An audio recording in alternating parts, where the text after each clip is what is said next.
I mean, it's Cooper Rush worth 2.5 points? I would hope Quinn Ewers put up a decent stat line against Arizona State. If he didn't, we have a real problem. You can say the same thing about Creighton. Okay, they have the one good game against Kansas at home. When Toast talks about the kicking market, it's like some earth is flat shit. Andy, true or false, this is going to be a dog walking. Dog walking. This is my dog walking of the day. I think it's going to be very ugly. Dog walking. I think this is going to be ugly. Hey, get the sauce. You're not on the screen yet, Toast. Try it again. Toast is talking to nobody in the background. All right, now go ahead. Good evening, everybody. I apologize for being late. These goddamn kids. But regardless, I hope everybody had a decent Thursday today. I had a decent one. I lost like a little bit of juice. Tampa Bay.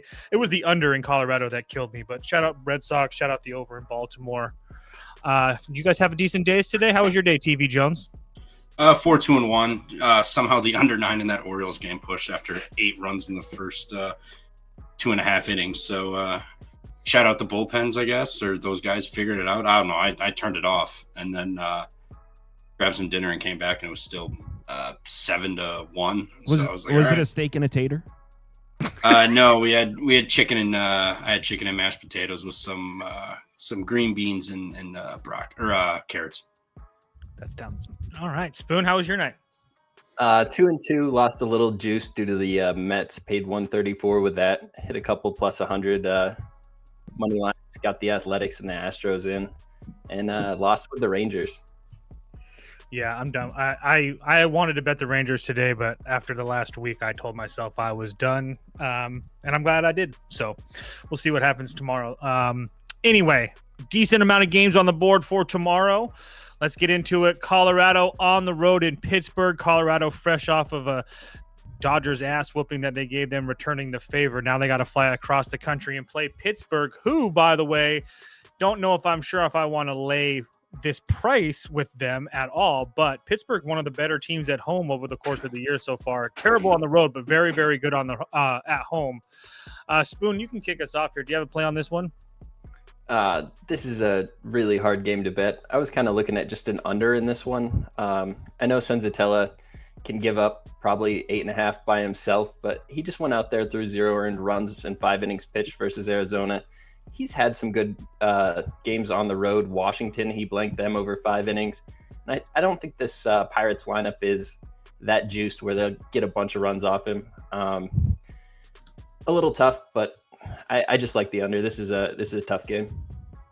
Yeah, I don't see myself betting this with Kyle's money, but yeah, you could put up Colorado for me just on the number. Regardless of how good the Pirates have been, they shouldn't be this big of a favorites to anybody personally.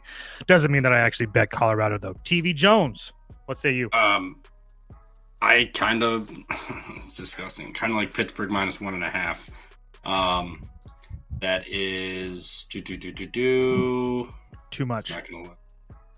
Yeah, I don't know. It's not, DraftKings isn't loading, but not sure the price. But I mean, Senzatella just saw this team August 1st. He went 2/3 of an inning, 7 hits, 8 earned, 1 homer, and 2 walks. That was the magical 9-0 comeback from the Rockies game. So I mean, they just saw him. I know they're at home, but it's gonna be sunny. Wind's only drifting in about 3 miles an hour. I just think Senzatella coming off of 5 innings, 4 hits, no earned, basically game of his life. He's going to give it up. I mean, 8, 6, 3, 4, 3, 5, 2, 0, 7, 7, 4, 4, 6, 4, 4, 4. Like, this guy just gives it up. I'll take Pittsburgh minus 1.5. Will I bet it? No. But if I had to pick something, I would just lay it with Pittsburgh. Fair enough. Hopefully Goatella doesn't make you regret your decision. When's the last time he was Goatella? Just talked about his last time out. It looked like, sounds from what you sounded to me, sounded just fine to me. Last time he had 0 earned, he came back and gave up 8 to Milwaukee. Speaking of goats, look who's pitching for the Nats. Nationals on the road in Philadelphia. Cade Cavalli on the mound versus Taijuan Walker. TV Jones, you can start us off with this one. I've already laid it with the Phillies. I don't care what Kyle thinks about this other guy, personally. Yeah, Philly minus 1.5 plus 120. They're hot. They haven't traveled. They've been at home. Got the day off to rest everybody. Washington coming off of a huge Mets series where they won 2 of them. So, they're feeling themselves a little bit. James Wood's still ass. I know he hit that big home run to end the game. But dude's still hot ass right now. Taijuan Walker's been, he's been fairly nice. And I know he has been getting incredible amount of run support. But once Cavalli leaves after the 5th inning, it's bombs away against this Nats bullpen. So give me Philly at home on a Friday night. Look good, feel good, play good in those ring the bell jerseys. I feel that. On top, the only thing I can add is Cavalli has looked really good at home. His 1 start on the road versus Kansas City, he kind of got shelled, especially with a team in Kansas City that can't hit. On top of that, the Washington bullpen is cooked. Farrer back-to-back days, Henry back-to-back days, Beater back-to-back days, and their other guy, I don't even know his name, PJ Pouillon or whatever the hell. He's 2 of the last 3 days. So the Washington bullpen is taxed to among oblivion. The Phillies are going to have everybody rested and ready to go. Phillies are one of the best home teams in baseball. I have no problem. I've played juice with this team many times at home, and it's been just fine. So I'll be definitely doing it again tomorrow. Spoon, are you with us? Tell him, Spoon. Do it. I dare you, Spoon. Put Nationals up under your face. Go ahead. Washington first 5. You can get it -110 on the plus a half. I'm looking at the Washington team versus right-handed starters. They just got 4 off Senga, 6 off Nola. They got 6 off Lugo, 5 off Verlander. I mean, every single time they see a right-hander on the mound, they're getting at least a few runs on him. Taijuan Walker, his last 3 starts, he's looked pretty good. His last 4 starts. But he's just a guy I don't have a lot of trust in. And Cade Cavalli's come out there and pitched really well, and really well to lefties. A .38 whip, 2.89 xFIP with a weighted on base of just 1.18. And that's all the big bats I'm scared of in this Philadelphia lineup. It's a little worrisome that he just played them last week, but Taijuan Walker also just played this Washington team last week. My other lean would be the over, but I think this is a lot of value with a pitcher that I think is better than Taijuan Walker, and a Washington Nationals lineup that can hit righties. So I'm pretty close to betting it. I haven't actually done it though.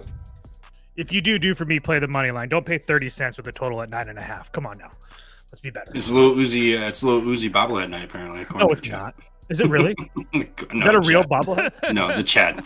I wouldn't be surprised. They got the Mac Millers and stuff now. They're trying to get people in the seats. Well, Mac Miller's a legend. Lil Uzi. No, I get that. I'm just saying it would shock me if you really thought it was Lil Uzi Vert bobblehead night? I don't know who that is. It just sounds like a rapper. So it doesn't really. That's not too far from Mac Miller in my head. So used to be all right. Now he's pretty ass. So anyway, a word from our sponsor is next. SeatGeek. I was actually really excited when Kyle sponsored with SeatGeek. Obviously, you guys know I love going to baseball games, so whether it be the Padres or the Dodgers or whoever, I've used SeatGeek many times before. So it was nice to get in with Kyle when they got together, which is why I want to give today's sponsor, SeatGeek, a bigger shout out. With over 28 million downloads, SeatGeek is the #1 ticketing app we have. There are more than 70,000 events listed on SeatGeek, including concerts, sports, and festivals, and more.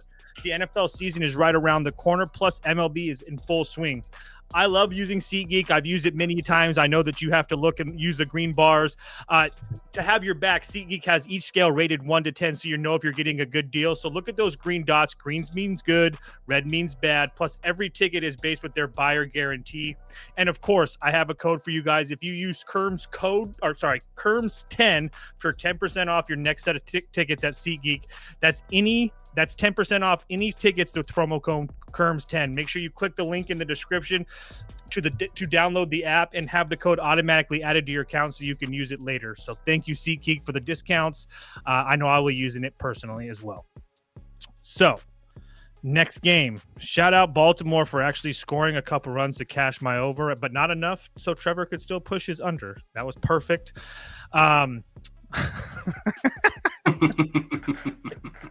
For all you audio listeners, Astros on the road in Baltimore. Lance McCullers, Cade Povich. TV Jones, you can kick us off with this one. Are you going back to the Birds? I'm going to go to the over. I mean, weather-wise, we got winds blowing out to left field, 4 or 5 miles an hour, nothing serious. It's going to be sunny and 78. But Cade Povich at home this year, far worse than he is on the road. Not to mention he was just his last outing the 16th. Saw Houston on the road, 5 innings, 3 earned, 3 walks, 10 strikeouts. So he struck out a shitload of guys most of his season. Otherwise at home, Athletics Angels last 2. He went 9 2/3, 1 earned run off of that. But other than that, prior to that, Detroit got him for 5, St. Louis got him for 5, Washington got him for 2. Yankees got him for 3, Cincy got him for 7, Toronto got him for 2, and Boston got him for 3. So he gives it up at home. And then if we look at lefty starters versus the Astros lately, I mean, Scubo blinked them through 7. Other than that, they've gone 5, 4, 6, 0, 2, 0, 3, 3, 2. They're starting to hit lefties, and they came out of their funk tonight. That's for damn sure. I mean, Jesus Sanchez 5 for 5 game. That was incredible. But I like the over. I think McCullers can obviously get hit up, and Cade Povich just saw this team, and he gets hit up at home too. And it'll be nice weather. So I think Baltimore's offense actually shows up a little bit tomorrow and is able to score some runs along with Houston. Kind of waking up out of the funk and maybe scoring some runs here to take control of this division instead of flirting around with the struggling Mariners right now. So give me the over 9.5 in this one. Yeah, I can't really argue that. Spoon, your thoughts? I like Houston here again. As Trevor touched on, Cade Povich just pitched against this Houston team, gave up 3 earned runs in 5 innings. It was less than a week ago. Now they get to see him again. And on the opposite side, the Orioles haven't gotten more than 2 earned runs off a right-handed starter in over 2 weeks, and that was against a rookie, Jackson Perkins. I think this is a spot where Lance McCullers is not necessarily a great pitcher, but I think he can go out there, give us 5 or 6 innings of 2-run baseball and keep us in this. I think once we get to the bullpens, we have the huge advantage with Houston, and I think this lineup's starting to come alive. They hit better versus lefties than they do righties.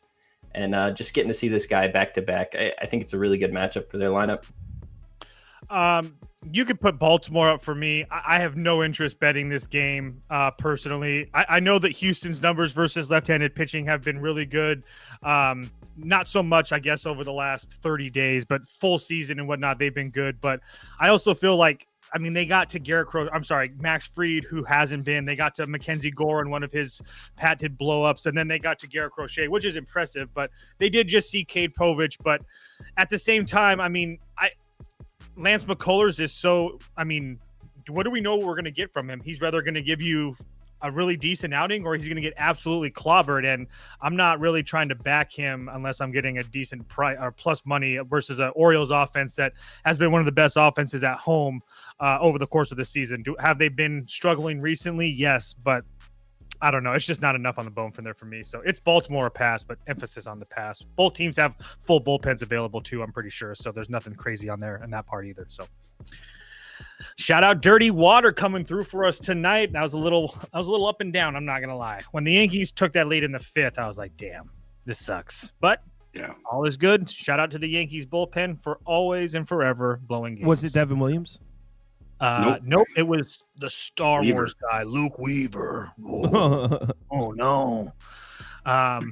Dirty Boston on the road in Yankee Stadium. I'm just going to go out and say it. I've already bet Boston again. I got them at plus 160. They're down to 145 now. I would still play it at 145. This price is absolutely ridiculous. Boston's playing just as good, if not better, than the Yankees. Max Fried can't get anybody out. Brian Bayo is pitching out of his mind right now. I think Boston, there is a little bit of concern with the Boston bullpen. I know a few guys have went 2 out of the last 3 days. That doesn't really concern me, considering the fact that I don't really know what we're going to get. If we get 7 innings of 1-run baseball finally out of Max Fried, so be it. But with all those Boston arms, 2 of the last 3, Chapman is at like 27 pitches, so not crazy. Garrett Whitlock's like under 25, I think, which isn't crazy. None of them are on back-to-back days either, so I do think that if there's reason for them to pitch, they probably will.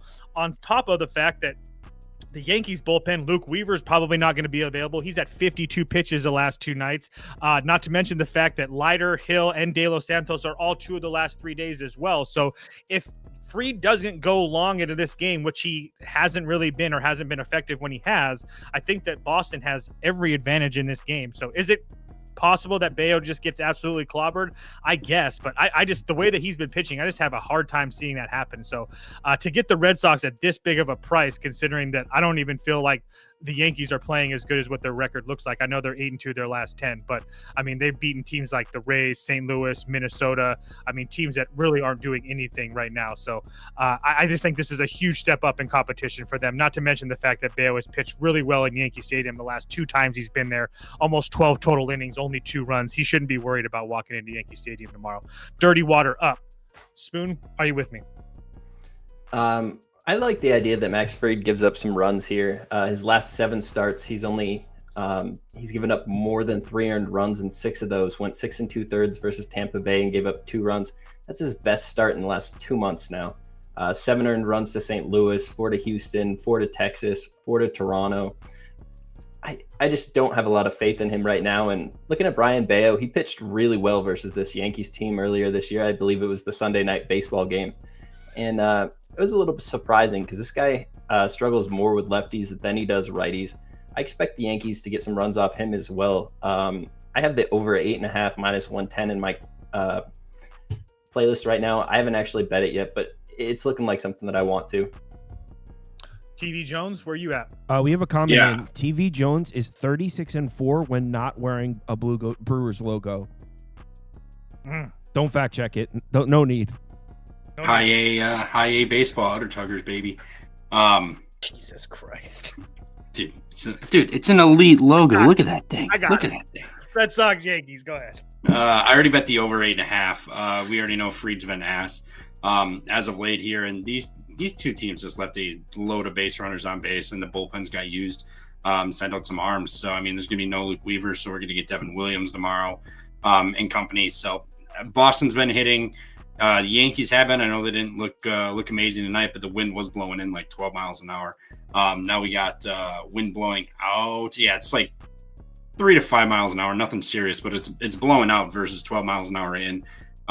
Bayo, I know he went 7 shutty against this Yankees team the last time, but they're hitting now, and they're at home on a Friday night. I think there's a little extra juice, but I honestly probably going to tell you on that Boston money line too. I mean, like, especially like in a rivalry game like this, you're going to get, I see plus 155 yet. Like, that's just ridiculous. So even if they lose, it is what it is. But I already bet the over 8.5. I think we're going to get plenty of runs in this one. I mean, Fried's been really rough, and the Yankees are 3-5 in his last 8 starts. So there's that. Somebody in the comments, I don't know who it was, asked why the move on the price. I don't really know. It's not like a huge move. I mean, it is like 30 cents or so. But I mean, maybe it's because it's Max Fried. Maybe it's because the Yankees at home. I honestly don't know. I thought that it was kind of crazy, but I mean, yeah, it's a big move, but maybe it's justified. Maybe it's not. I don't know, but I'll take my chances with Dirty Water. Next up, Toronto on the road in Miami. Shane Bieber finally back, making his Toronto debut versus Ryan Gusto for Miami. Obviously, Toronto was still a heavy favorite. Spoon, how do you think Shane Bieber does in his first start in a Toronto uniform? He's looked amazing in AAA so far this season. That doesn't always transfer to the major leagues, but a guy like Bieber, I expect him to come out here and be ready to pitch. I think Toronto made a good pickup here. I guess time will only tell, but I think this can only be a Toronto spot. I saw this mispriced at a few books across the board, and they quickly got over that. I don't really want to lay a -1 with the Blue Jays, but that'd be the only way I'd bet this game. I don't have a lot of trust in Ryan Gusto right now. He did just pitch 2 pretty good games in a row to the White Sox and the Athletics, but the Blue Jays bats are kind of on a different level than those teams right now. Gusto struggles more with lefties than he does righties, and Toronto's not exactly stacked with lefties. Another thing kind of keeping me off this game, but I think if we're just asking if the question is Bieber going to pitch well, I think it's a yes. I think without Stowers, this lineup is just not the same as it was earlier in the season. TV Jones, I'm about to bet Toronto. Are you with me? I want to bet it, but I don't. I mean, I know Beavers look good in AAA here, but still, I mean, this Miami team is still scrappy. I mean, that's against who? Andre Palante. You watched that game, Trevor.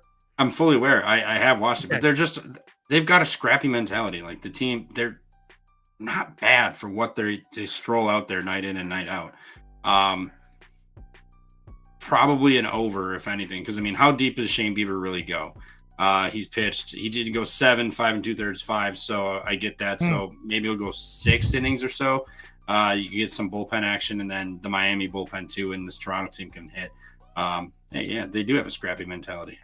Scrappy dudes down there in Miami, Miami, where the hell ever they are, Miami Beach, whatever. I don't know. I like the over. I think Toronto can definitely get some runs too, and I think Miami can end up scrapping 2 or 3 across in this game. So give me the over. If I had to bet a side, it would be Toronto though. They're just far more superior than Miami is. Yeah, I'll be laying it with Toronto for sure. I think that we're getting a kind of a discount in price for more than one reason. One, this will be Bieber's first start, obviously, this year, but I don't think Toronto's in a spot where they don't feel like they have to rush him back. So I think seeing 7 innings out of him in AAA, I don't really worry about him getting an early pull here. I'm not trying to make a case that I think he's going to go 6 or 7 innings, but you give me 5 or close to 5 innings, I'm going to be good with Bieber with a rested Toronto bullpen behind him.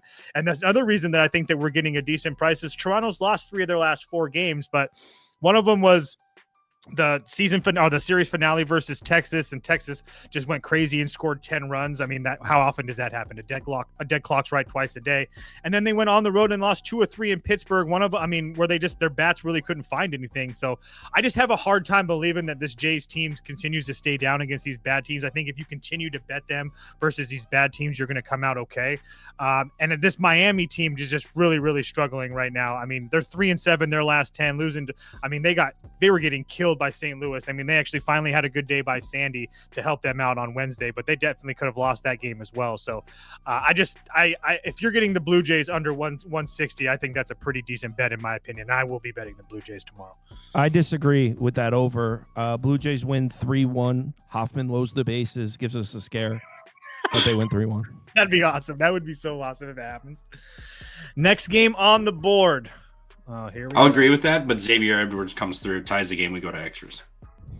As long as the Blue Jays win, I don't care. Kansas City on the road in Detroit. Go ahead, everybody. Lay the big number with Detroit. Go ahead. TV Jones, kick us off. I know you love betting Detroit. You're a Kerry Carpenter stan, aren't you? Go ahead, bet them. Kerry Carpenter stan? No, I like 4.5. Go Tigers. Let's pump the brakes a little bit here, buddy. I like the Royals. You're getting Casey Mize coming back off the IL, and then this lineup versus Casey Mize, 393 batting average and 96 plate appearances. All right, not a small sample size. They got almost 100 plate appearances, batting almost 400 with a near 600 slugging. Expected 337 batting average, 565. X-slugging 408 expected WOBA. I mean, Sal Perez 13 of 30. Bobby Witt 6 of 14. Vinny Pasquantino only 2 of 9, but he's hot. He is hot right now. Kyle Isbell 5 of 11. Michael Garcia 5 of 9. Jonathan India 3 of 7. I mean, up and down this lineup has hit them, and they've hit them well. I mean, 393 average through 100 plate appearances is pretty crazy. So I'm seeing plus 150. Shout out Guadalajara here. I'm going to be on Kansas City on the money line here tomorrow. I know Detroit looked good. They beat the ever-living shit out of Framber Valdez the other day, but he didn't have it. He was out of the strike zone entirely. And Detroit versus lefty, you know, they're kind of hit or miss. So I think Barger will be fine here. Kansas City fighting for a playoff spot. Detroit's got this whole division locked up. I think we get a scrappy Kansas City team coming in here and getting a win here. Hey, he is, man. 4 home runs, 4 straight games. That's a future AL MVP right there. Okay, now you pump the brakes. The Italian Stallion is going to win an AL MVP before he retires. Well, we just witnessed Trevor become sharp in the last 2 minutes because I'm on Kansas City as well. I love it. This price is absolutely ridiculous for me. First of all, I keep on telling you guys, Ryan Bergert is the truth. Whether you want to believe me or not, you'll see soon enough. This kid knows how to pitch. Nebula had this kid humming when he got traded for Freddie Fermin. It had to be done for the Padres, but I mean, this kid has been nothing but spectacular essentially for this Royals team. I mean, White Sox 1 run over 5 1/3, Minnesota 5 2/3, 2 runs, Boston 5 2/3, 2 runs, the Mets 4 innings, 1 run. I could keep on going down the list. His worst start is at home versus Washington, where he gave up 3 runs and 5 hits, and then Arizona got 3 runs off of him. But this Detroit offense, I still don't think can be trusted. I know that they've put up some big numbers recently at times, but I do still think that it kind of inflates what they've been doing. I mean, if you look at what they've been doing versus right-handed starters, it's pretty bleak. They got to Arrighetti, but Hunter Brown shut him down. Zebby Matthews, I mean, it was 9 base runners. They only scored 2 runs. I mean, they got blanked by Jose Urania, Shane Smith, Zebby Matthews again. I mean, yeah, they got to Bailey Ober, but who isn't getting to Bailey Ober right now? So on top of the fact you have this Kansas City team that we know that we like to bet on the road. We like the fact that they're killing right-handed pitching right now. We also love the fact that Casey Mize isn't pitching really good right now either. The only concern that you have in this game for Kansas City would be the bullpen situation. And even then, I'm okay. Estevez, who's their closer, worked today or worked last night, however, whenever you're seeing this, but had the prior Tuesdays off. Urseg didn't work yesterday, so he had the day off, which is good. Schneider's going to be 3 of the last 4, but only 18 pitches the last 2 days and had a date break in between there. I don't know if he's unavailable. We'll see, depending on how this game plays out. And then Daniel Lynch, the same thing. Back-to-back days, but less than 20 pitches. These are big games for these two teams, and Kansas City's been the best team in the American League since the All-Star break. To get them at this number, I mean, I just think that it's too good to pass up on. I mean, I'm not trying to take anything away from Detroit. They're finally hot, but they're also beating teams like the White Sox and Minnesota, and I guess the Houston was pretty decent, but I think they also got kind of lucky there. I think winning 18-2 in 3 games isn't really indicative of how good the Tigers are, but maybe that's why we're getting this price here. But I'm all over Kansas City, probably one of my favorite bets tomorrow. Spoon, are you with us? 6-2 Tigers win. I kind of struggled with that side there. This is the 3rd time that Casey Mize has seen this Kansas City Royals lineup this season. His only start at home was really nice. I want to say he went 7 innings pitched, 0 earned, maybe 1 earned. That was in April, though. The starts on the road were not as great, but he's pitched pretty decent at home on the full season, a 3.48 ERA. I don't see a reason to really fade Casey Mize versus this Kansas City team. They're not getting a ton of runs off the starters, 2, 3 tops. And then Ryan Bergert on the other side, you said it, like, this guy has been just a model of consistency, even since before being traded. San Diego didn't really have a spot for him with the starting pitchers they have. I think this is kind of a win-win for both sides. I don't see Detroit getting a lot of runs off this. I think this is an AL Central under. You can get 8.5 minus 114 right now. I'm looking at it. I haven't bet it yet. I don't see 8.5 or 9 runs being scored in this game, so it's probably something that'll wind up on my card. Yeah, I definitely can't argue an under there. I think the last 10 times these two teams played, I think they went over that number maybe 3 times. So if you're betting under 8.5 when those two teams play, you're usually in a pretty good spot. So also, anyway, the second half of the season since All-Star break, Casey Mize has given up 24 hits, 13 for extra bases. You got Kansas City versus righties this month. They're 5th in slugging percentage. And Casey Mize's slugging percentage has also gone up 127 points the second half of this season too. So that's really, Kansas City's been hitting hard too. That's really interesting. Yeah. You should tell it at parties. I will. I agree with you, Trevor. I feel you, Trevor, because I was looking at those home starts too, and he got slaughtered by Seattle. Manager had to take him out before the second inning against Arizona. And then Minnesota and the Angels. I don't know. But we're not talking about Casey Mize anymore. The Mets, who just cannot keep on losing. Man, you hate to see that. Mets on the road and Atlanta. Nolan McLean versus Joey Wentz. Spoon, you can kick us off on this one. I don't see why you don't play the Braves here. The Mets can't win games. I kind of agree with that sentiment. Nolan McLean came out, pitched his first game. The curveball that he showed up with is absolutely nasty.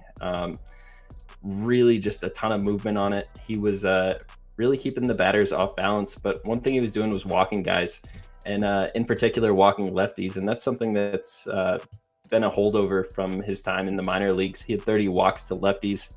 in around 55 innings pitched this season. So he walks a lot of lefties. You're probably going to see 5 lefties in this Braves lineup tomorrow. And the Braves are 3rd in MLB right now in walks per game. So I think they can be patient with him, try to make him throw strikes, and see if he can actually get it over the plate. And if he does, I think they probably get some hits off him. He didn't allow a single hit or runner to reach base from the right-hand side. So maybe he does try to pitch around some of these lefty bats. It's going to be interesting to watch this kid pitch. The Mets certainly need him to be good if they want to continue to make a playoff run and playoff push here. But the Braves don't have a ton to play for at this point in the season. They're playing one of their rivals who needs a win, and they got a rookie on the mound. This just seems like a spot where the Braves should kind of step up, say F you to your opponent, and try to get this win just so they don't. Just one of those spite wins. Guys, just want to throw this out there. This is a Friday night game on Apple TV, prime time. Show ponies out. The show ponies might be galloping through, huh? Atlanta. Okay. It would be, for me, it would be, I guess, over or pass. I don't want to play the over because these teams just played, 2 weeks ago or whatever it was, and they scored 1 million runs a game each game besides like the third one. Toast, that they always do that, though. Mets and Braves always play high-scoring games. This is true. Yeah, I can see that. Yeah, it's not bad. It would be over a pass for me. I'm not going to bet it. I mean, the Mets have decent. They're a top 10 lineup versus left-handed pitching over the last 14 days. But I think that's kind of, helping or seeing guys like Tyler Anderson and Logan Allen and stuff like that definitely help. Maybe Tyler Anderson was a little bit too far back, but regardless, they're not even seeing like upper echelon lefties. Not that Joey Wentz is anything special, but he has pitched decent over the last few weeks. So, again, do I really want to go to bat? But my point earlier was the Mets are 4-6 their last 10, 12-18 their last 30. I know that the Braves have been terrible, but they're 8-2 their last 10, 15-15 their last 30. They're playing better baseball than the Mets right now. So it would only be the over or Atlanta. I'm not betting this game though. TV Jones? Yeah, Braves money line for me. I know McLean looked good. He got lucky. He snagged that grounder up the middle to get out of that jam against Seattle. That could have unraveled real quick on him, but he did look good overall. He looked pretty damn good. Now he's going to hit the road. He's not going to be at home. Mets haven't been amazing versus lefties, and actually since July 26th on the road, they're 3-8 total, and then overall they're 7-16. They're tied with the White Sox and have lost one less game than the Giants in that span. The Twins have won more games than the Mets have in that span. They're hitting sub 300 on base. They have a 223 average on the road also in those 11 games at their 3-8. Atlanta's got nothing to lose here. I'm not going to say that their bullpen is incredible and can lock down a game, but the Mets, when they go down, they just give up. They don't give a shit. They're like, whatever.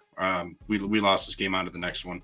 The Braves have been hitting too. I know they didn't hit Martin Perez or anything, but they put up still almost like 20 something runs in that 3-game series.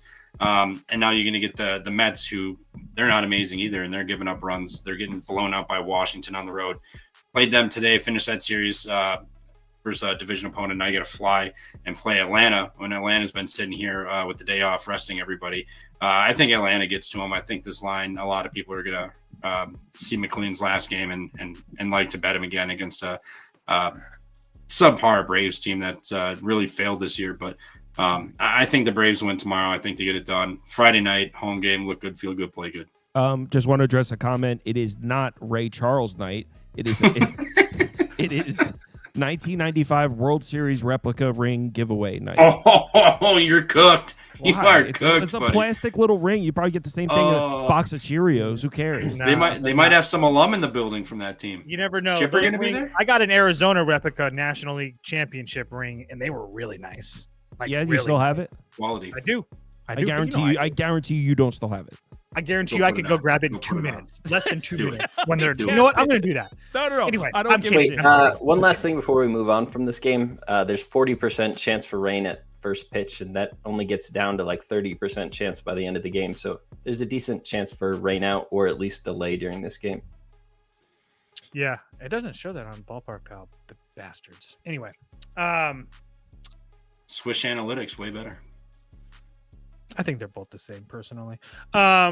St. Louis on the road in Tampa Bay. One of my losses today was Tampa Bay, never even close. Miles Michaelis on the road versus Adrian Hauser. Can one of you guys give me a reason not to play the over? Spoon, you can go first. I was just checking. I think Tampa Bay lost a bat in today's game. I want to say one of the hamstring. Yandy Diaz. I don't know how serious it is if he plays or not, but that's a significant bat for this Tampa Bay lineup who every time we look up and down the lineup adds another AAA bat to it. That would be one thing that might keep me off the over, but I mean, between Hauser and Michaelis, we're playing in this little ballpark. I kind of like the over myself. I definitely can't back Michaelis or Hauser. That's probably the best look here, the 8.5. TV Jones? Yeah, I would go with St. Louis plus money here. I know Miles Michaelis is super scary to back. He's horrendous on the road, but this Tampa Bay offense is abysmal. Like, they are terrible. I know I'm not saying St. Louis is really good and their offense is amazing, but Adrian Hauser's been good. But, I mean, this is a plus money with the better lineup. Not to mention, like, Yandy Diaz just left with, I think it was like hamstring soreness or tightness or something. I don't think he like pulled it, but I think precautionary, they just took him out. I mean, what's the point of getting the guy hurt when the season's down the shitter? So St. Louis plus money, I'll take it. I'll bite the bullet and back Miles Michaelis, my goat. So let's win a game, I guess, with Miles Michaelis.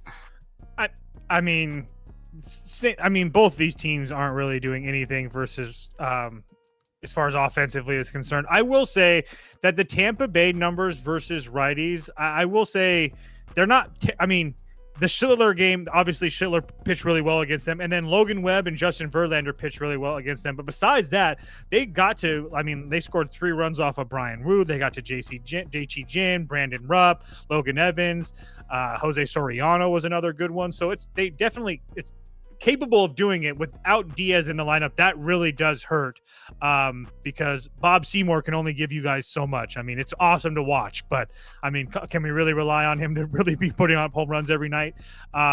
It would only be over for me. I really can't bet it because there's just too many question marks here, and I feel like this over. Tampa Bay could actually just lay an egg and no, they can't, dude. Michaelis on the road is terrible. It's razor over is the way to go. Yeah, I'm not paying -130 with Adrian Hauser, not over my dead body. Yeah, I feel better taking the plus money and backing Miles Michaelis in that Cardinals offense than I do laying it with Tampa Bay, who's down a huge bat in their lineup. Not to mention both these bullpens are kind of cooked. Romero, who's the closer for St. Louis, is 4 of the last 5 days. Lehigh, or whatever his name is, went 25 pitches today as well. And then on the Tampa Bay side, Uqueta, Clevenger, Baker, Montgomery, Inglet, all 2 of the last 3 are back-to-back days. So question marks everywhere. I don't know if that actually come into matter, but I just wanted everybody to know. So next game on the board, Minnesota on the road against the Chicago White Sox. Savale getting plus money versus Zebby Matthews. I kind of want to take the Sox, TV Jones. What say you? I'm with you. I'm not laying 140 with the Minnesota Twins, especially after today and that bullpen getting used. Shout out Urania for making that a sweat-free moneyline play on the A's today. Yeah, the Sox, they've been fine. They've been hitting, they've been scoring. I mean, we just saw what they did in Atlanta. Now they're coming home, day off, got to rest. Minnesota got to get their teeth kicked in and then hop on a plane to go play. The White Sox in Chicago. I'm not sure if the Pope is going to be here or whoever from the Argentinian soccer team or whatever that was. But I think it's Man U, right? It's Man U, I think. Yes, Man U, yep, Man U. Who could forget? My bad. My apologies to Manchester United. But I still think that the Sox are going to be able to score on Zebby Matthews. I know he's been fine, but this lineup, where they at? They only have 3 lefties in the lineup, and Zebby Matthews exceeds versus lefties, the righties he struggles with. So I think the White Sox are able to score. I think we're getting a nice price on the White Sox. And their bullpen's been decent. I know Atlanta kicked the shit out of them, but other than that, like they've been a respectable unit. So I would feel much better with the White Sox plus 115 than I would Minnesota. I would rather lay 140 with the White Sox than I would the Twins, personally. Yeah, it's more of a price thing for me. I don't know if I actually bet the White Sox. I would probably need like 120 or better or so. Both these teams can't win baseball games, so you can say that the White Sox aren't winning games, but either is Minnesota. But I do feel like Savale has been pitching a lot better than people give him credit for. He had a blow-up start at home, his last start versus Cleveland, but besides that, he has been pretty good. I mean, following that up and going on the road in Kansas City, who we just talked about is the best team in the American League since the All-Star break, went 6 innings and gave up 3 runs. Prior to that, pitched well on the road in LA, pitched well against the Cubs, pitched well on the road against Pittsburgh. Obviously, he has an issue with Cleveland because Cleveland got to him before that, Toronto as well. But that was also when he was like dealing with leaving the Brewers and going to the White Sox and all that BS. Since he's been settled in Chicago, he's actually put out some pretty decent numbers. And Zebby Matthews doesn't really go deep into games, and Trevor kind of touched on it. The Minnesota bullpen isn't taxed, but Tonkin, who's like one of their better guys, went 32 pitches yesterday. That Ramirez kids went back, or 2 of the last 3 days at 50 pitches total or more. And then they have one other guy that's in back-to-back days. So I just don't see that there's any real advantages here for the Twins to make them minus 140 besides the name. Zebby Matthews probably rings a little bit better with bettors than Aaron Savale. But I think the White Sox have the advantage in every game, or every part of this game. So Spoon, your thoughts? I mean, I would disagree with the White Sox having a pitching advantage and a batting advantage. I mean, the White Sox versus righties are not where I want to take them.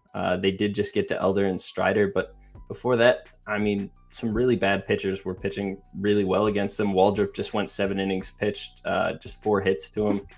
I think Zebby Matthews can pitch really well tomorrow. 2.76 xFIP versus lefties. Trevor said there's going to be 3 in the lineup. The projected lineup I see has 4 lefties and a switch hitter.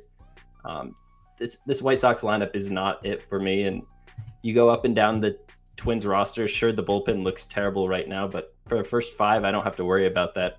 First 5 money line minus 135 with the Minnesota Twins. Aaron Savale, he pitched 3 decent games once he came over in a new uniform, tried to show off a little bit, changed up his pitch mix, and gave up 12 earned runs, 16 hits, and 3 walks in his last 2 games. That's not a great pitcher in my eyes. I think Minnesota just keeps that train rolling. Another 5 earned runs tomorrow. Fair enough. The bobblehead knights from the chat. Sexy Rexy Grossman bobblehead and Angel Reese Razor Gillette. I'm laughing out loud. I have my mic unmuted. All right. I actually know what it is. It's Elvis night and post game fireworks. So you want to talk about a get up spot? Elvis is in the building. I love a good post-game fireworks show personally. Mm-hmm. So. Family will be there. There might be upwards of 150 people at this game tomorrow. Love it. Touche, Trevor. Next game up, Cleveland on the road versus Texas. Slade Ciccone on the mound for Cleveland. Nasty Nate Eovaldi on the mound for Texas. Texas a heavy favorite here today. Doesn't really make sense to me considering that another team that just can't seem to get out of their own way since the All-Star break. Texas really struggling. 7-13 their last 20, 3-7 their last 10. Spoon, you can kick us off here. I don't see a reason to back Texas at this number. Do you? I mean, if you're looking for a reason, it's Nathan Eovaldi. He's pitched really well this season. 0.94 whip versus lefties, 0.81 whip versus righties. I don't want to back Texas here. That this offense leaves a lot to be desired. The bullpen is not great. This is a tough game overall for me. I think Slade Ciccone has given up runs to a lot of bad teams. Atlanta got 6 off him. The White Sox got 5 off him. This is just not a pitcher I'm looking to back. But at this price, I think it'd be Guardians or nothing. But I'm not going to bet this game. I really want to bet Cleveland here, guys. I'm not going to lie to you. Texas is coming home from a road trip where they went from Toronto to Kansas City, and they're not going to have a day off. And yeah, Eovaldi's been decent. Are really good. I will give him that. Not trying to take anything away from Nathan Eovaldi, but I mean, there's multiple guys in this lineup that have seen him a few times here, which I do think that helps. And as far as Ciccone goes, I'm not willing to go and just say because he had 2 bad starts that I'm just going to write him off. I mean, his previous starts before those 2, Atlanta and the White Sox is what Spoon was referring to. 18 hits, 11 runs. It was terrible. But prior to that, on the road at Kansas, or on the road at the Mets, 6 innings, 3 runs, 7 innings against Colorado at home, 6 against Baltimore, 8 1/3 against the Athletics, 7 innings against Houston. I mean, this kid has been. I mean, yeah, he gives up a couple runs. He's also going 6, 7, 8 innings in those starts. So if he's able to do that tomorrow, I think Cleveland wins this game. This Texas bullpen is just really, really bad too. I know I've tried to give them some chances at times, but this just really, really bad. They also had a couple guys work last night. This price makes absolutely no sense. Evaldi is fantastic, but Saccone isn't that bad, and Cleveland's just as good as Texas. Cleveland up. TV Jones? Yeah, Guardians under 3.5. The last 2 outings have not been pretty for Mr. Eovaldi at Toronto. 7 innings, only gave up 2, but 2 home runs. And then at home against Arizona, 5 innings, 5 earned, 3 home runs. He's given up 5 bombs his last 2 games. The ultimate fix to that, getting the Cleveland Guardians, who can't hit for shit. I'll take the under 3.5. I think Eovaldi absolutely shoves it down their throat. I think Texas wins this game like 4-1, 4-2, something like that. That's a bad bet. Anyway, next game. They're giant favorites for a reason. Eovaldi's been chilling at home. He didn't fly with them today. He's been at home. He's been chilling, getting ready. He didn't fly with the team on their road trip. He stayed home for starters always go home like a day or 2 early. No, I know. I was just saying. I'm just making sure. You made it seem like he was staying home for 2 weeks. Oh no. Get this shit off my screen. Well, bro, it's a great night in Milwaukee. Yeah. We would never succumb that What low. What song does this guy sing that I would know? I don't even know, dude. Buddy. Okay, whatever. Anyway, Racer Social, Safe House. that means Go listen to the Eternal Anyway, Take thank you, album. Trevor. Oh, banger. San Francisco Giants on the road against the Milwaukee Brewers. Brewers coming home with their tail between their legs after kind of getting embarrassed in Chicago. Kind of saved face in their last game, but just really wasn't impressive in Chicago. You hate to see that. Go ahead, TV Jones. You can kick us off. Dude, it was a 5-game homestand, and the Cubs managed to gain 1 whole game. And I know, but you're the dumbass best team in the world. The power of friendship. I don't know how you're losing games to the Cubs who've already been using Kyle Tucker. You might suck, but go ahead. We beat their ass today, 4-1. Shout out Isaac Collins. I know, Rookie of the Year. Iced that game. Lucky. Yeah. Lucky my ass. The dude's a monster. Hey, and we just I bet Brewers -1.5. Plus, actually, it just popped up for me. No, it hasn't yet. I have not bet this. I'm waiting for it to pop up for me. But I saw a +128 or something on DraftKings for the run line for the Brewers. They're coming back. Didn't win the series, but still, managed it and only lost 1 game in the division versus the Cubs. Now they're taking a bus ride up, 1.5 2 hours up north to Milwaukee versus San Francisco, having to fly all the way from the West Coast to Milwaukee here. And San Francisco's awful. I think Willie Adames might do a little something, back home here. Did you see him and Bob Melvin get into it? He's calling Bob Melvin a bitch. No? Lols. Look it up. It's really good. LOL. I think Willie will do a little something this weekend, but other than that, I have no faith in this Giants lineup. Congrats, you got to Dylan Cease a little bit today, but Quintana's been really good. And we're coming home, and we got the win. I think we killed that losing streak before it got out of hand. Got the win today, and we're coming home on Bob Uecker weekend. This team's gonna be motivated all weekend long, and you're gonna get the Giants who can't do anything. So +125 or 28 or whatever with Milwaukee at home. I know the bullpen got used up a little bit, but this offense is gonna start clicking again. And Mr. Wisenhunt is the perfect recipe to get it going again. So Brewers figured it back out, got some runs. Bryce Terang, best second baseman in all of baseball, went yard off Shota's bum ass today. And he's been cooking since MLB put out a top 10 list where he hasn't been on there. So I expect a big series from him and this whole team up and down the lineup. So give me Brewers -1.5. Spoon, tell him Wisenhunt's about the deal. I can't. Thank you, Jesus. Bro, that's Spoon's guy. He likes Wisenhunt. I know he's Spoon's guy, but he's also faced the Nats, the Mets, and Pittsburgh, like 3 of the worst offenses in Major League Baseball, and he still has a control issue. Yeah, so the control issue and the lefties. Like, if we look at the lefty splits on the season, he's got a .32 whip and a 2.66 xFIP in Major League Baseball versus lefties. But if you go back to the minors, he's got like a 1.6 whip. Did not do well versus the lefties he faced. And in the minors as a lefty pitcher, you're not going to see a lot of lefty bats. So to have bad splits there makes me think a team like the Brewers, who have hit all the lefties they've seen recently, 5 off Heaney, 4 off Minaya, 2 off Imanaga today with the wind blowing in over 10 miles an hour, 5 off Wentz, 8 off Mitchell Parker, 3 off Imanaga last time, 5 off Matthew Boyd, who had been pitching amazing. I think this Brewers team ends up hitting them up. Milwaukee Brewers -1, -120. I don't love their bullpen situation, but their closers should be available. They have some decent arms. They just called up Carlos Rodriguez from AAA. He was a guy that had a cup of coffee in the league last year. Thought he was pretty decent. I liked a lot of his stuff. I think they'll use him in a relief role. So if for any reason they need a little bit of extra innings here, I think they can do it. And then Quintana is a lefty himself, and the Giants have been just terrible versus lefties all season. 29th WRC plus on the full season. Last 30 days, 27th. Last 14 days, 26th. This just doesn't seem like a good matchup for the Giants. Milwaukee definitely wants to win this division. I think this is a spot where they roll. Played the -1 to get rid of the juice, but I definitely think they win. There are rumblings in the chat right now that the Brewers don't win on Friday nights. Is that a real thing? No, They're the opposite of Friday show, night jerseys. they're the opposite of show ponies. What is their record on Friday nights, Trevor? I know you know. You have to know. It's probably I trash. don't have a Friday night record. I don't know. I could give me a second. I could find I was one. gonna say, I'm sure it's in your notes. I That don't would have be it something You're the that guy you that's would have. all about Friday night. That's what I'm saying. You're like the Mr. Friday Night. How do you not know what your record is, bro? I have to. Okay, give me. I will come back. Oh, you have to sort. It's just one click. One click. Wait, where can you get that information in one click? I don't know.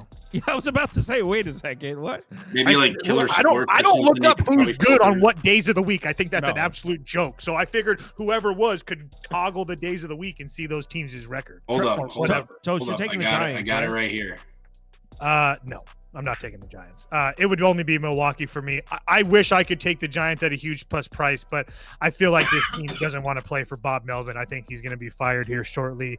I was serious about the Willie Adames thing. He was worried about Bob Melvin not caring about things going on in the field, and you don't even care, and you're just a little bitch, and all the yada yada. And Bob Melvin's just kind of standing there taking it all.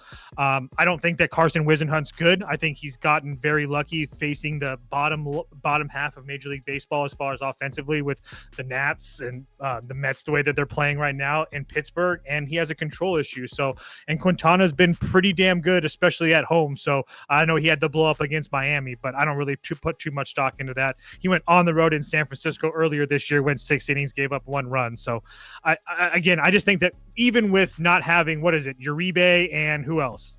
Koning, most likely, I still don't feel like that's enough for me not to take Milwaukee. I don't know if I didn't bet it personally, but I'm actually thinking about it. Brewers are 6-4 at home on Friday nights. Best team in baseball. Take a guess. Who's the best team in baseball at What's home? the on a Friday ROI night? though? The 6-4 doesn't. I don't know. I only found it on Stat fair. News. That's fair. The Rays are 7-2 at home on Friday nights this year. Okay. White Sox 7-3. There's no lines for this one, so I want to skip it. Yep, absolutely. But you guys already know, Tyler Anderson rolls out of bed, gives up 3 runs. No, Council's gonna be an idiot and keep Casey and whatever the hell else. Is this real now? No, it's not real. Are you I kidding? was gonna say that's AI I as don't hell, know. but I want one. If You it thought is. it was really Dr. Phil Bobble? I thought that you were breaking it up and made a graphic for it to be like, yo, you guys sure you want to do this? I don't know.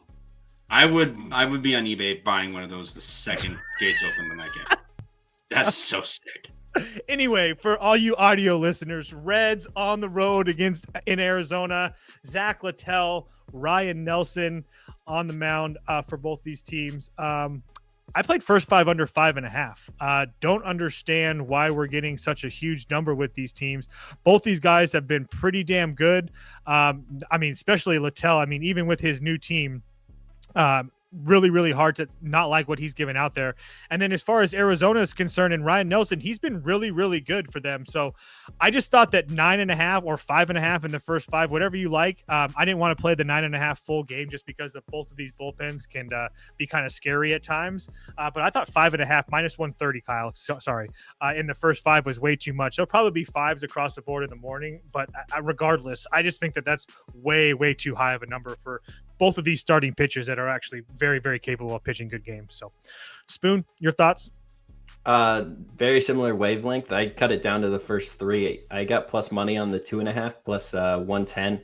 I think Zach Littell and Ryan Nelson are 2 of the most underrated pitchers in baseball. Like when we go up and down the lists, these guys are very consistently going out there, pitching good games every time out. I just don't see how either of these teams put up enough runs and to get over this total. And when I was trying to figure it out, I just was looking at the Arizona Diamondbacks bullpen, and it scares me a lot, and it scares me off that full game. But I'm trying to stay away from first 5 under, so I just took the first 3. I like the plus money here. I'd be really surprised to see this even be a run on the board. And two things really quickly I forgot to add about Ryan Nelson. 1, over his last 7 starts, 5 of them have been on the road. His 2 home starts, 11 2/3 innings, only 3 runs against the Padres in St. Louis. So I'll take that. He also has a little bit of revenge. He got absolutely blown up in Cincinnati earlier this year for 7 runs in 3 innings. I think I like the bounce back spot for him. TV Jones, your thoughts? Yes. Giveaway wise, it is Hispanic Heritage Weekend. We already know what it is. Oh, true. Well, on top of the Dr. Phil bobblehead, it's like a Puerto Rican heritage jersey you get, and then post-game concert with Grupo Clasificado and Bando Renovacion. So if you're fans of them, get out to the Diamondbacks game tomorrow. But no, Cincinnati plus money. I know they'll look good, feel good, play good, but you can't look good. You can't play good when you don't feel good with your bullpen that's going to come into this game. Cincinnati up plus money is. Hey, it works. It spins to me. I know Nelson and Littell's been really good since he got to Cincinnati too. Both had off days. Cincinnati only came from LA, so not a serious cross country travel or anything like that.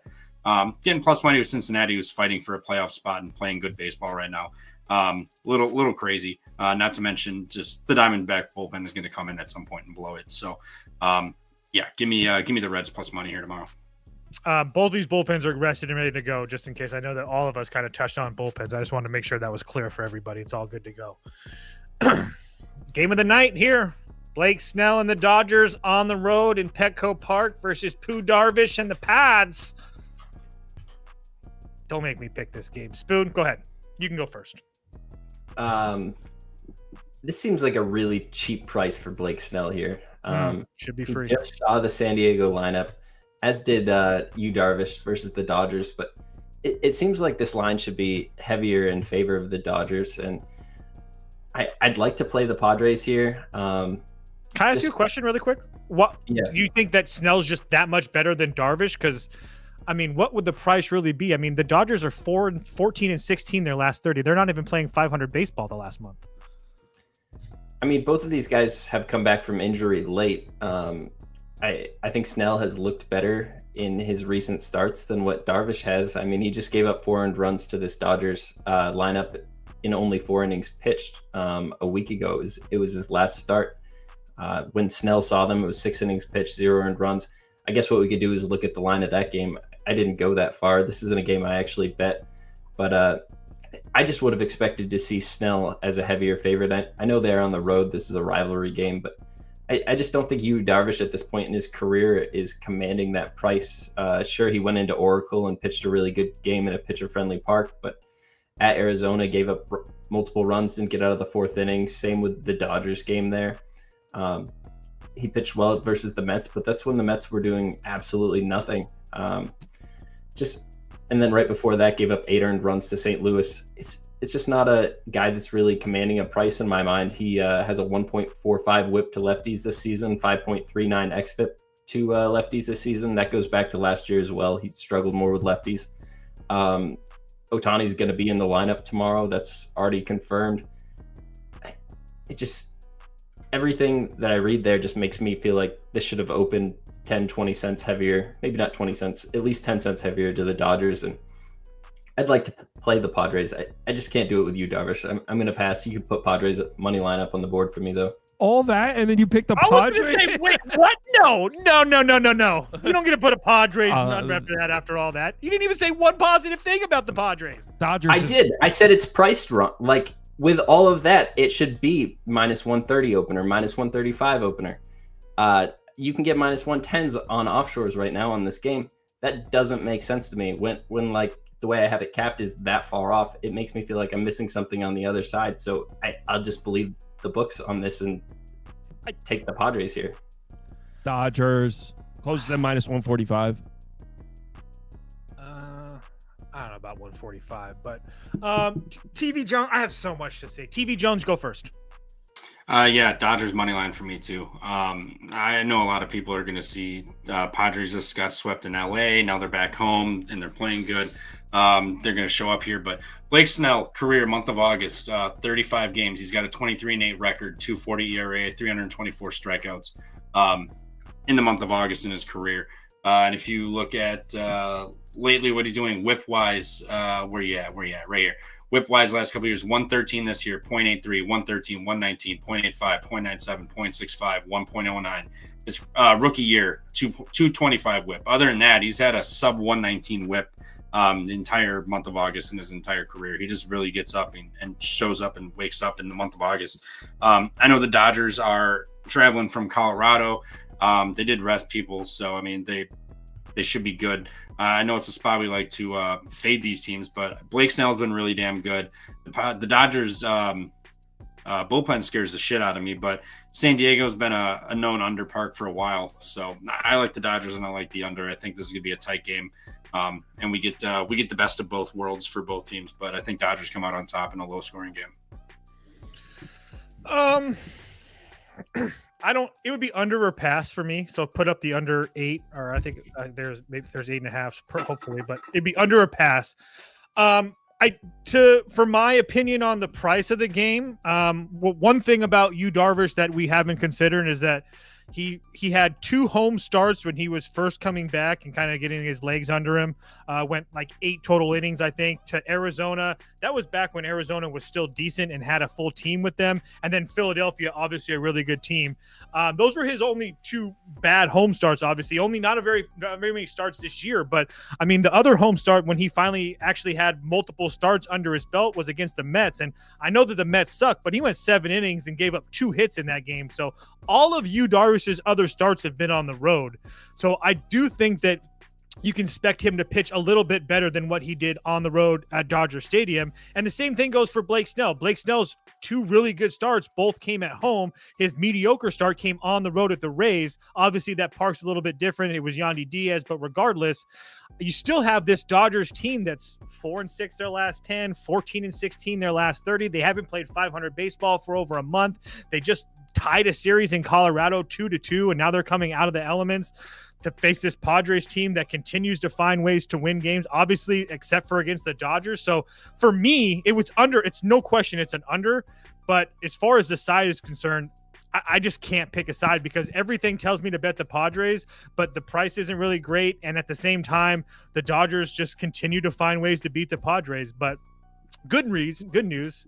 The last time that the Padres and Dodgers played in the playoffs and the Dodgers kicked our ass in the regular season, the Padres won that series. So there's positives all around, guys. Positives all around. But under for me. I can't wait to watch this whole series, though. If the Padres fall on their face again, I don't know what I'm going to do. I don't know if I show. They always do. The Dodgers own your team. Yeah, but no one. Dodgers are 7-3 on the road on Friday nights. Also, I was going to say. I love this stat. The Dodgers owned us for the last 15, 20 years. Over the last 2 or 3 years, it's not even close. So the last game, there's no line open. So I'm going to go right into college football, right? Yep.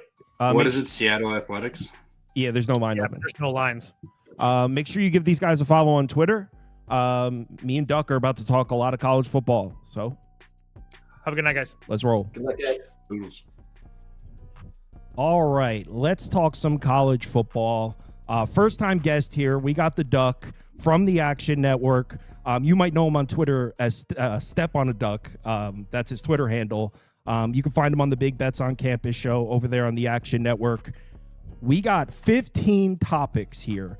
Now, once we get into the season, we'll probably be focusing on matchups, but because it's an off season, he's got a bunch of win totals. If you follow him on Twitter, he's been pumping out win total bets all summer. So you might have even seen a few of these on Twitter already. Couple interesting ones on here. I disagree with the James Madison one too. Should be fun. So I'm going right in order of the outline here. You want to start with the Bulls? Yeah, sounds good. First of all, thanks for having me on. We got the duck, we got the sauce. We're talking college football. We're 48 hours away. We're ready to roll, baby. Can't wait. Let's do it. All right, Buffalo Bulls. I'm assuming you like the over. Yeah, more than that, though. I took them at a pretty juicy price to win the MAC. I think that would you look at what Pete Lembo is doing with this Buffalo program, they're really ahead of schedule with the rebuild, but they had this defense really cranking last year. Now, when you look at the loss of Sean Dolak, who led FBS in tackles last season, that is a big loss in the linebacker room. But I think Red Murdoch is ready to step into that role of kind of the leader of the defense and the commander of what's going on in the linebacker room. He was number 2 in all of FBS in tackles last season. They've got a ton of returning production along the defensive line. As far as MAC standards are concerned, this Buffalo defense is really shored up and ready to go. Then you got Trey Roberson, who comes in at quarterback. He's kind of been a journeyman, was at UConn and was at Kansas State last season. Yeah, he's going to bring a similar element to what last year's starter, CJ Agbana, brought to the quarterback room, a little bit more mobile. And we just hope that maybe he takes that next step as a passer for Buffalo in order to really bring them into that top tier of the MAC. For me, for them to win the MAC, which I still think we can get 5-1, but I played it earlier in the summer at 8-1. You just got to go look at the schedule. 2 things pertaining to the Buffalo schedule. They're not going to get beat up as badly in the non-conference as what traditional MAC teams will see, as they only play Minnesota from the Big Ten, and then they've got a couple of other winnable games in non-conference play. But then look at the MAC schedule. The real possibility Buffalo starts the MAC slate 6-0 with Kent State, Eastern Michigan, UMass, Akron, descending Bowling Green, and then Central Michigan on the slate. So now you're hosting the next 2, Miami of Ohio and Ohio University. Both, I believe, will take significant steps back from last year's teams. You got to win one of those 2 in order to punch your ticket to Detroit.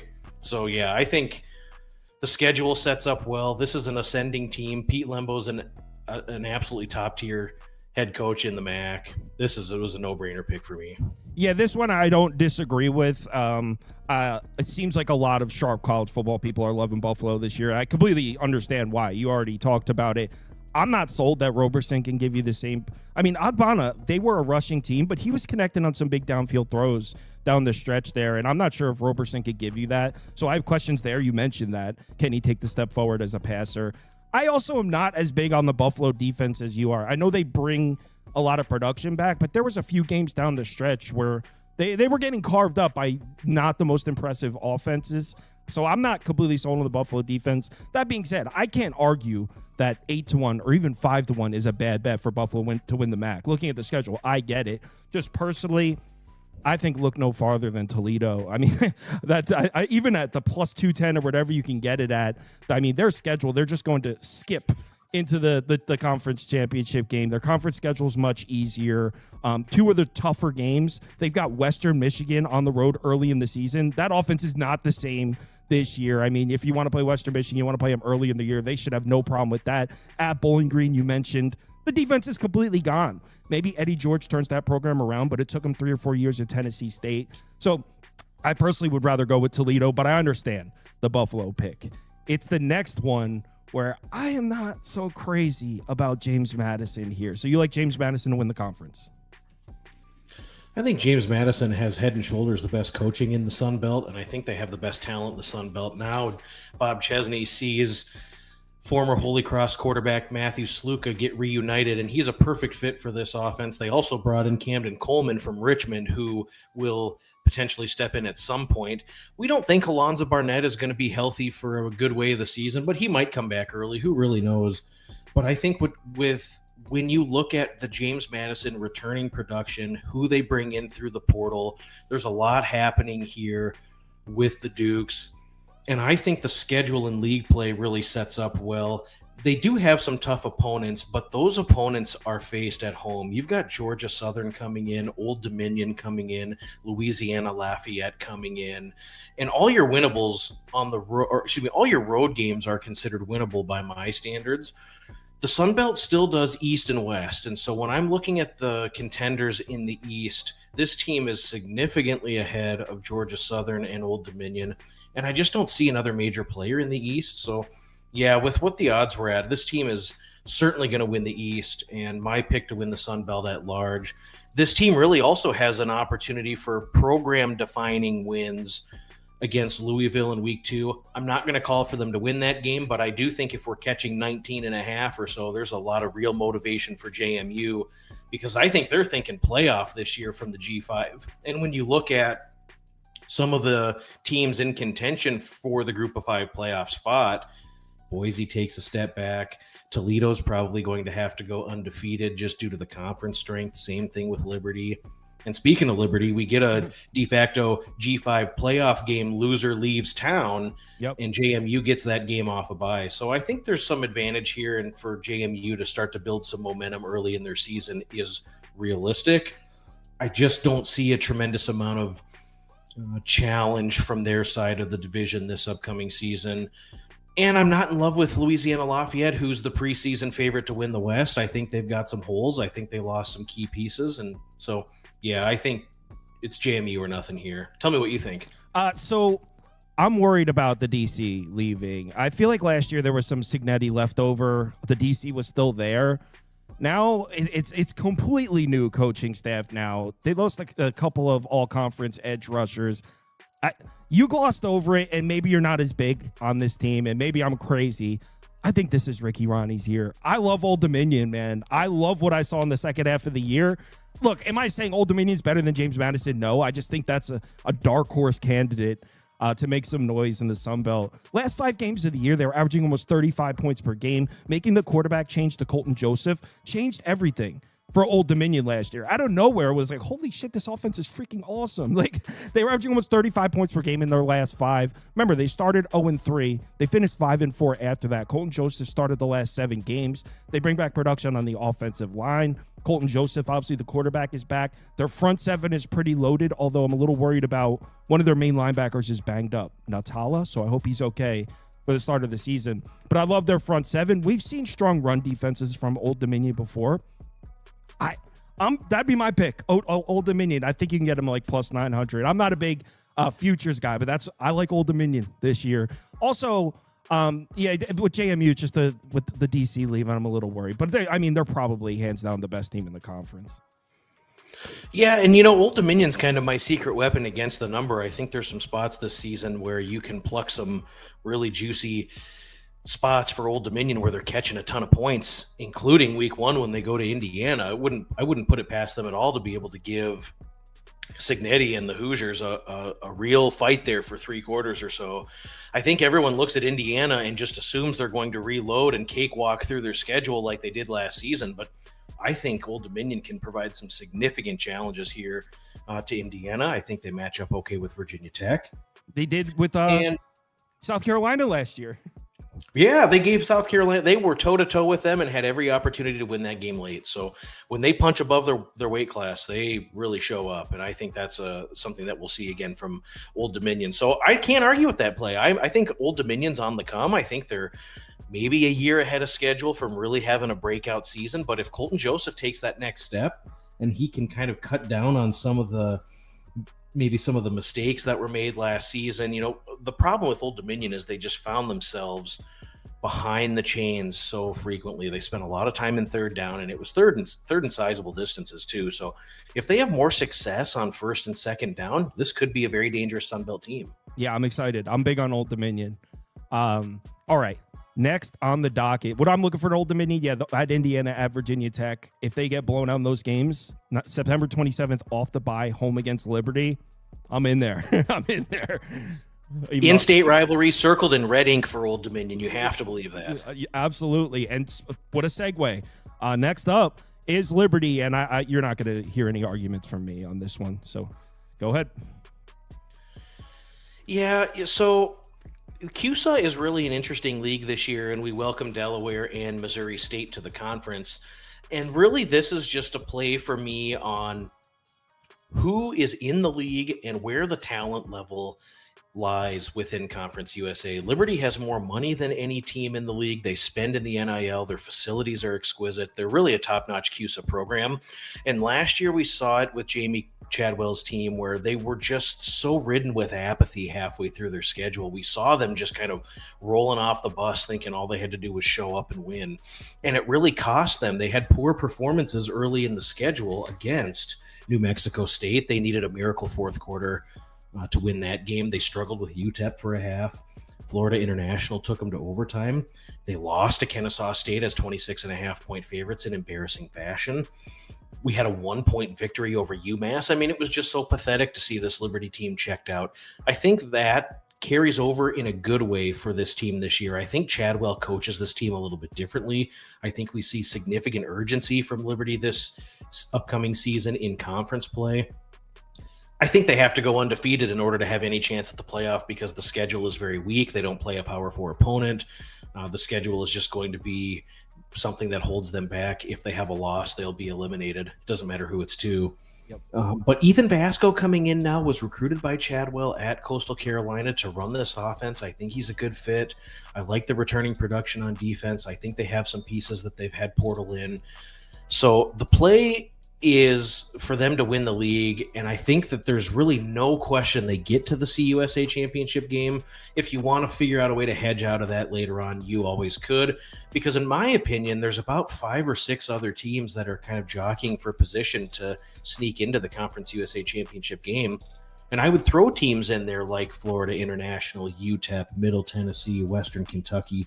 I think those teams are all vying to kind of get into that next position. So I think it's wide open for the number 2 spot. Yeah, I agree with every single word you just said. The comparison I always use when I'm talking about Liberty and Conference USA is it's like the Yankees playing in the AL Central. If you're not a college football fan, they just have considerably more resources than everyone else in the conference. So, yeah, I agree. I like how you phrased it about them getting a little bit complacent last year. I agree completely. And, yeah, no arguments on this one at all. And so then the other thing you can look at is if you do, even if you don't necessarily believe that Liberty's going to win the league, they're going to make the championship game. They're going to be 9.5 to 14.5 point favorites over anybody they play, unless it's Western Kentucky. So you always will have a spot to slip out if you want. Take the other side and guarantee yourself some profit. So that's a way you could play that. For sure.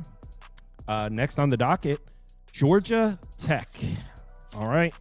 Yellow Jackets. It's hard not to be excited for this team. If you're a Georgia Tech fan, it's hard not to be pumped for 2025. What are your thoughts?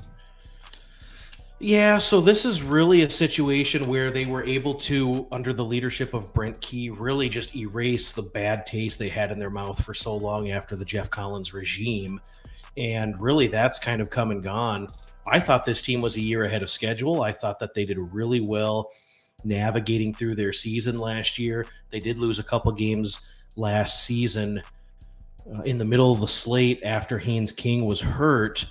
And then they went toe-to-toe with Georgia in that 8 overtime marathon game that was just such an epic battle. They had some chances that slipped through their fingers. They probably should have won that contest. And then they were depleted and you had portal opt-outs and whatever else in the bowl game, and they got Paviad. But Georgia Tech this year is ascending for a couple of reasons. The returning production is exceptional. They're very sound in the trenches. Like, this team struggled for years after they transitioned away from the Paul Johnson triple option because of the offensive and defensive linemen that they were recruiting. Georgia Tech, people don't know, it's a real hard school to get into, and so they're kind of handicapped by the academics there. But they've really kind of shored a lot of that up, and in the trenches, this team is completely ready to go. And so when I look at assessing a futures play, especially in a conference like the ACC, you have a 17-team super conference. The schedule is unbalanced. A lot of it, in my opinion, comes down to who wins the scheduling lotto. So week 3, Georgia Tech hosts Clemson. Their look-ahead line has them at plus 8.5, so not out of the realm of possibility that they win that game at all. You just go down the rest of the slate in league play. There's no SMU. There's no Miami. They avoid Louisville. We've got Wake Forest, Virginia Tech, Duke, Syracuse, NC State, Boston College, and Pittsburgh on the slate the rest of the way. They'll be favored in every single one of those games. Yep. Even a loss hosting Clemson in week 3 would still afford them an opportunity to get in if they sweep the rest of the slate. So do I think they would beat Clemson a second time in the ACC championship game? Probably not. But at 14-1, if they get there, we'll be in an equity position and we'll be able to figure out a way to squeeze out of that wager with a little profit. Yeah, Very little downside, I think, to this group. I think the ceiling is probably 11-1 or 10-2, but I think the floor is also about 8 wins. Yeah, agreed again. It's hard not to be excited.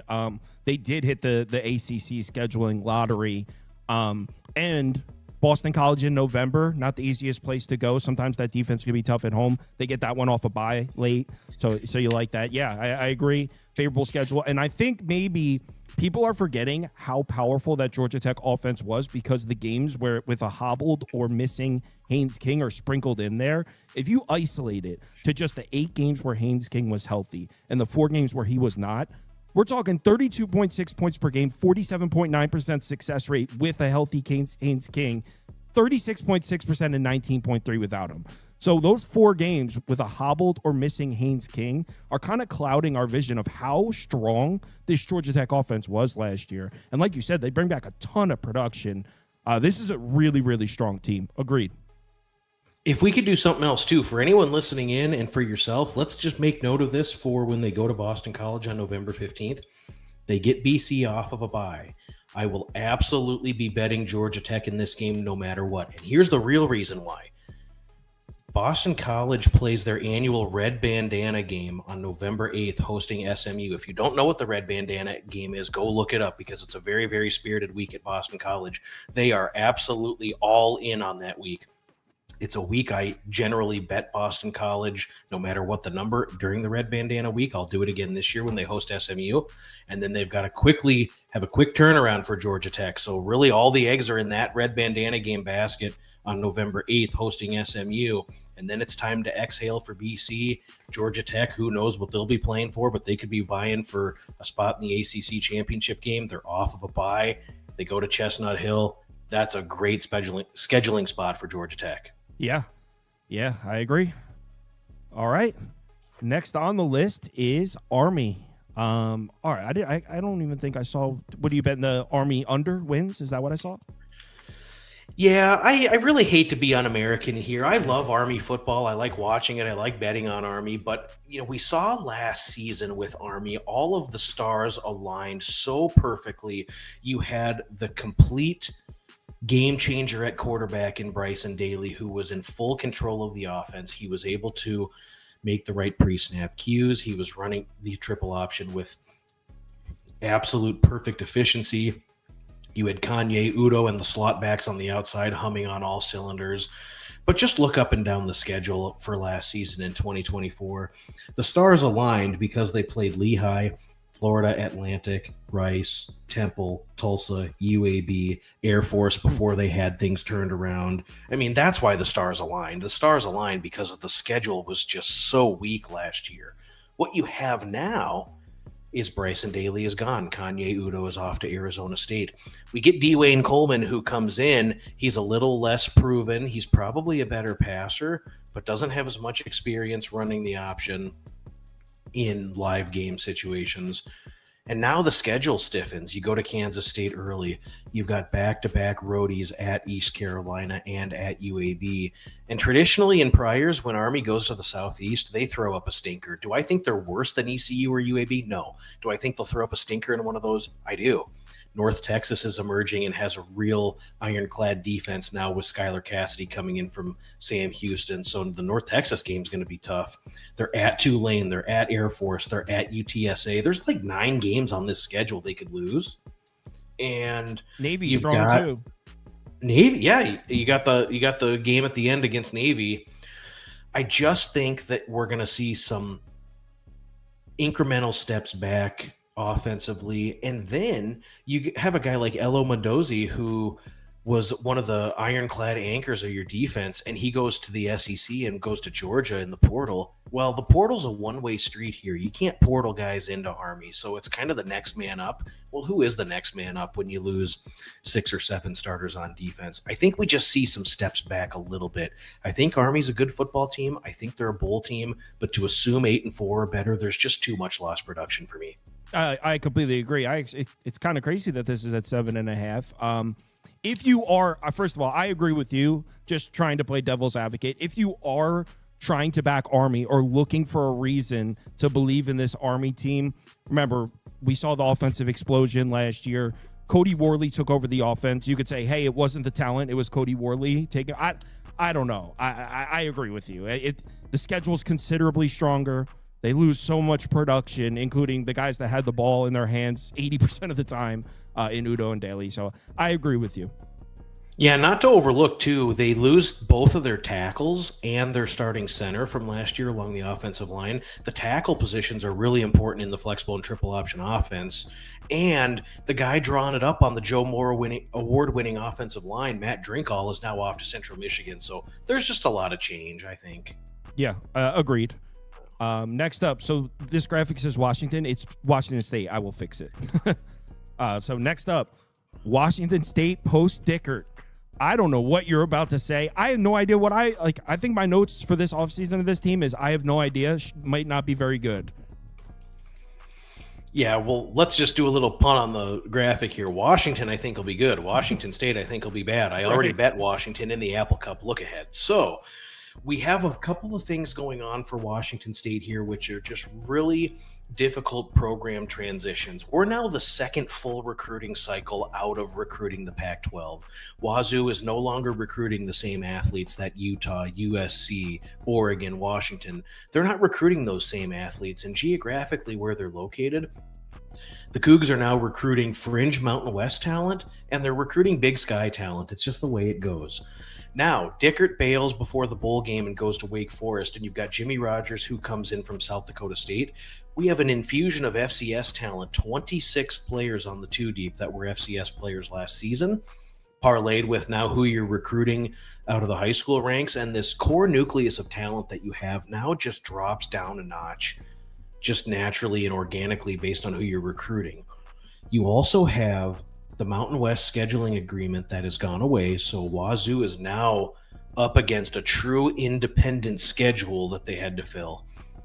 Well, let's just look at the road trips, because they go east of the Mountain Time Zone 4 times this year, which they're not accustomed to doing. Road trips at North Texas, and then you come back and you double back for the Apple Cup, and then you got to get on the plane and go play at Elevation in Fort Collins. Absolutely brutal. Then you get a bye week, which they'll really need. You go to Ole Miss and Virginia back-to-back. Look at what that scheduling spot's going to be. You're going to go to Ole Miss, get your ass kicked by 24, come back to Pullman, spend 48 hours regrouping, and then you're back on the plane to Virginia. Just absolutely brutal. And then once you get done with that, Toledo comes in. We just said they have the best talent in the MAC. I've got that game at no more than 3 points either way. So, I mean, you're talking about a MAC team coming in at a spot where you might be able to take a breath, and those guys are going to come in likely ready to roll. It's a unique spot for Toledo. They typically don't have a non-conference right in the middle of their MAC schedule, but those guys are showing up, especially if they beat Kentucky and they're thinking, hey, maybe we can make the playoff. They're showing up in Pullman. I can assure you of that. Yep. You play Oregon State twice, and both times the Beavs are off of a bye. So the Beavs will have 13 days to prepare for you, and you only have 6 or 7 days to prepare for them. We didn't even talk about the trip to James Madison. What are they going to be playing for this late in the season? I mean, it could be a special season in Harrisonburg as well. So there's just so many pieces. I know Zevi Ikas flashed in the bowl game at quarterback for Wazoo, but the pieces here are, this is top to bottom. It's a fringe FCS roster. I think the personnel will be serviceable early in the schedule, but I worry about the depth.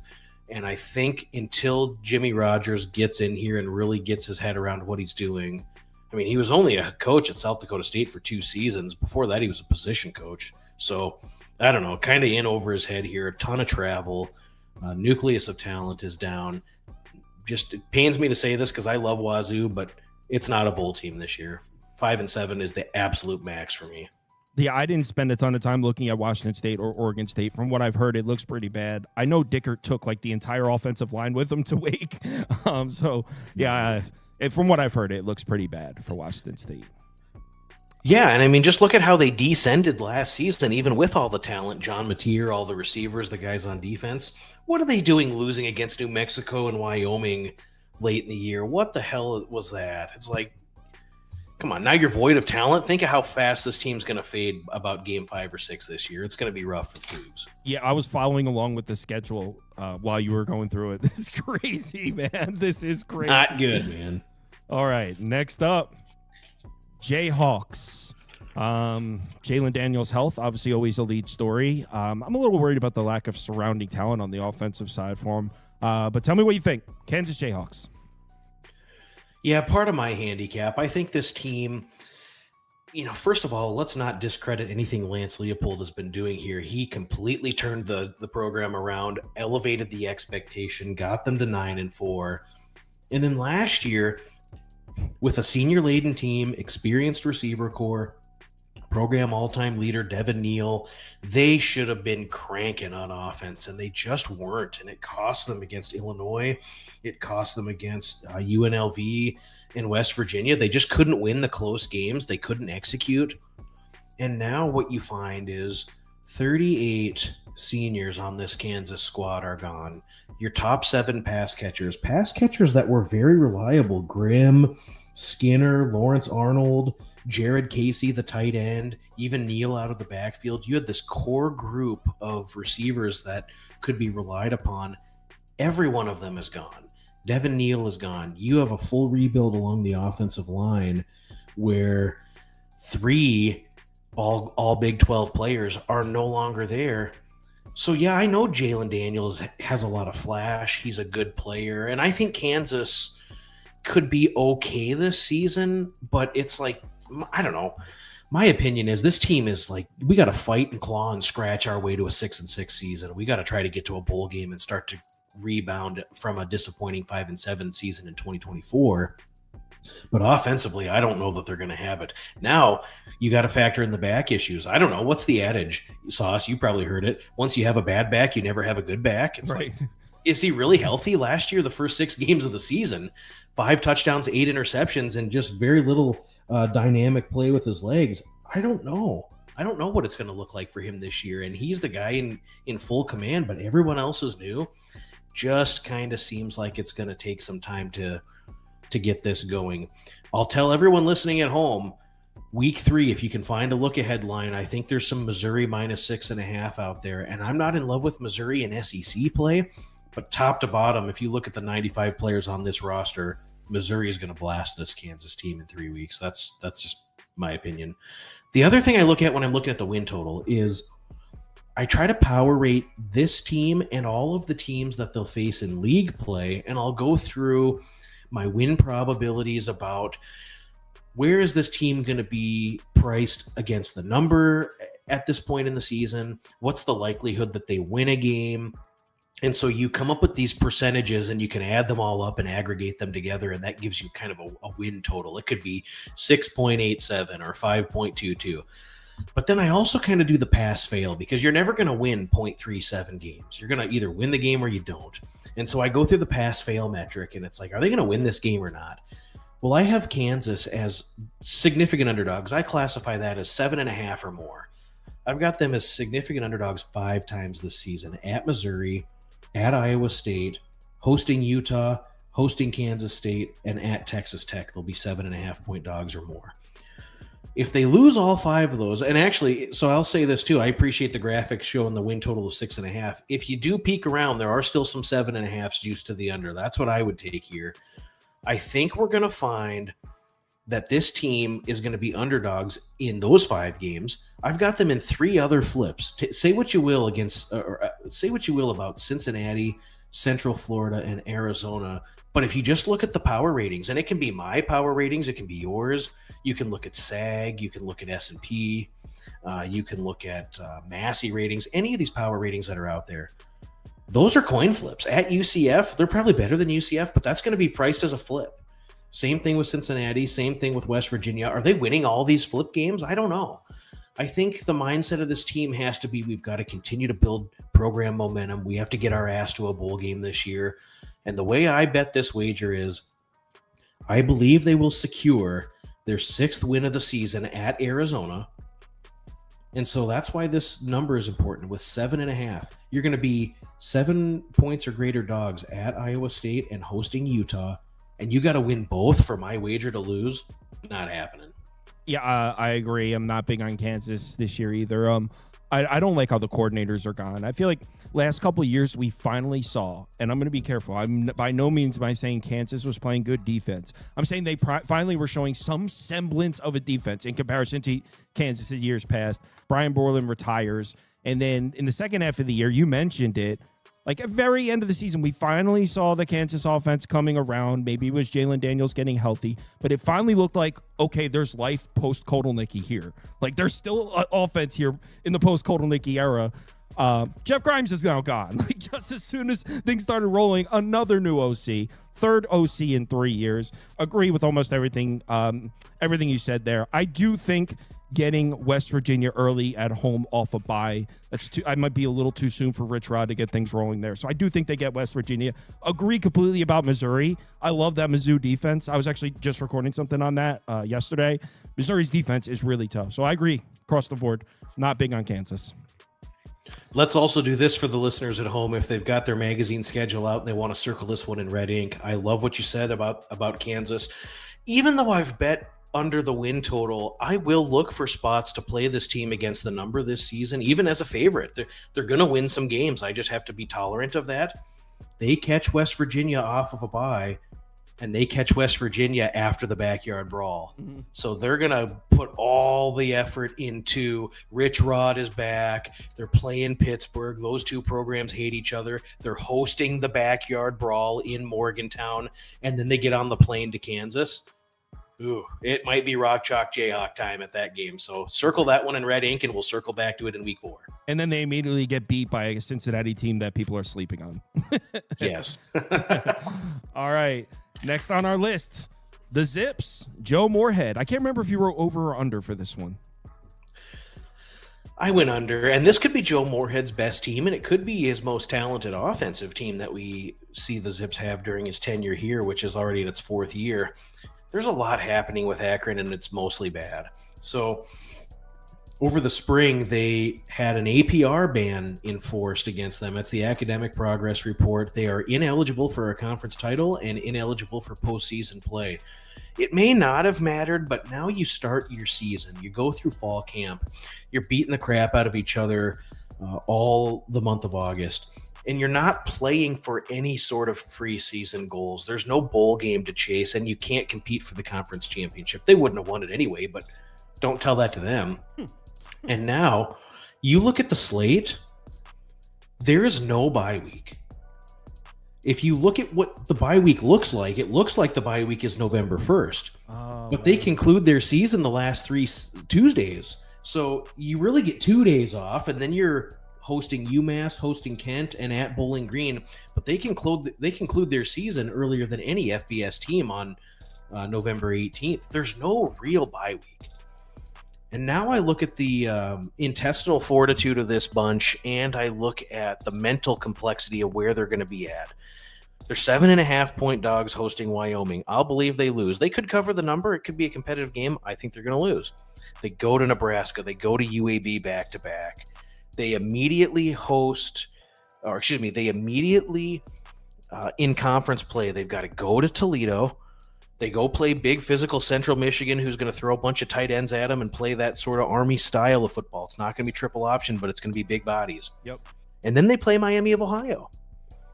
So you're looking at a 1-6 start for Akron.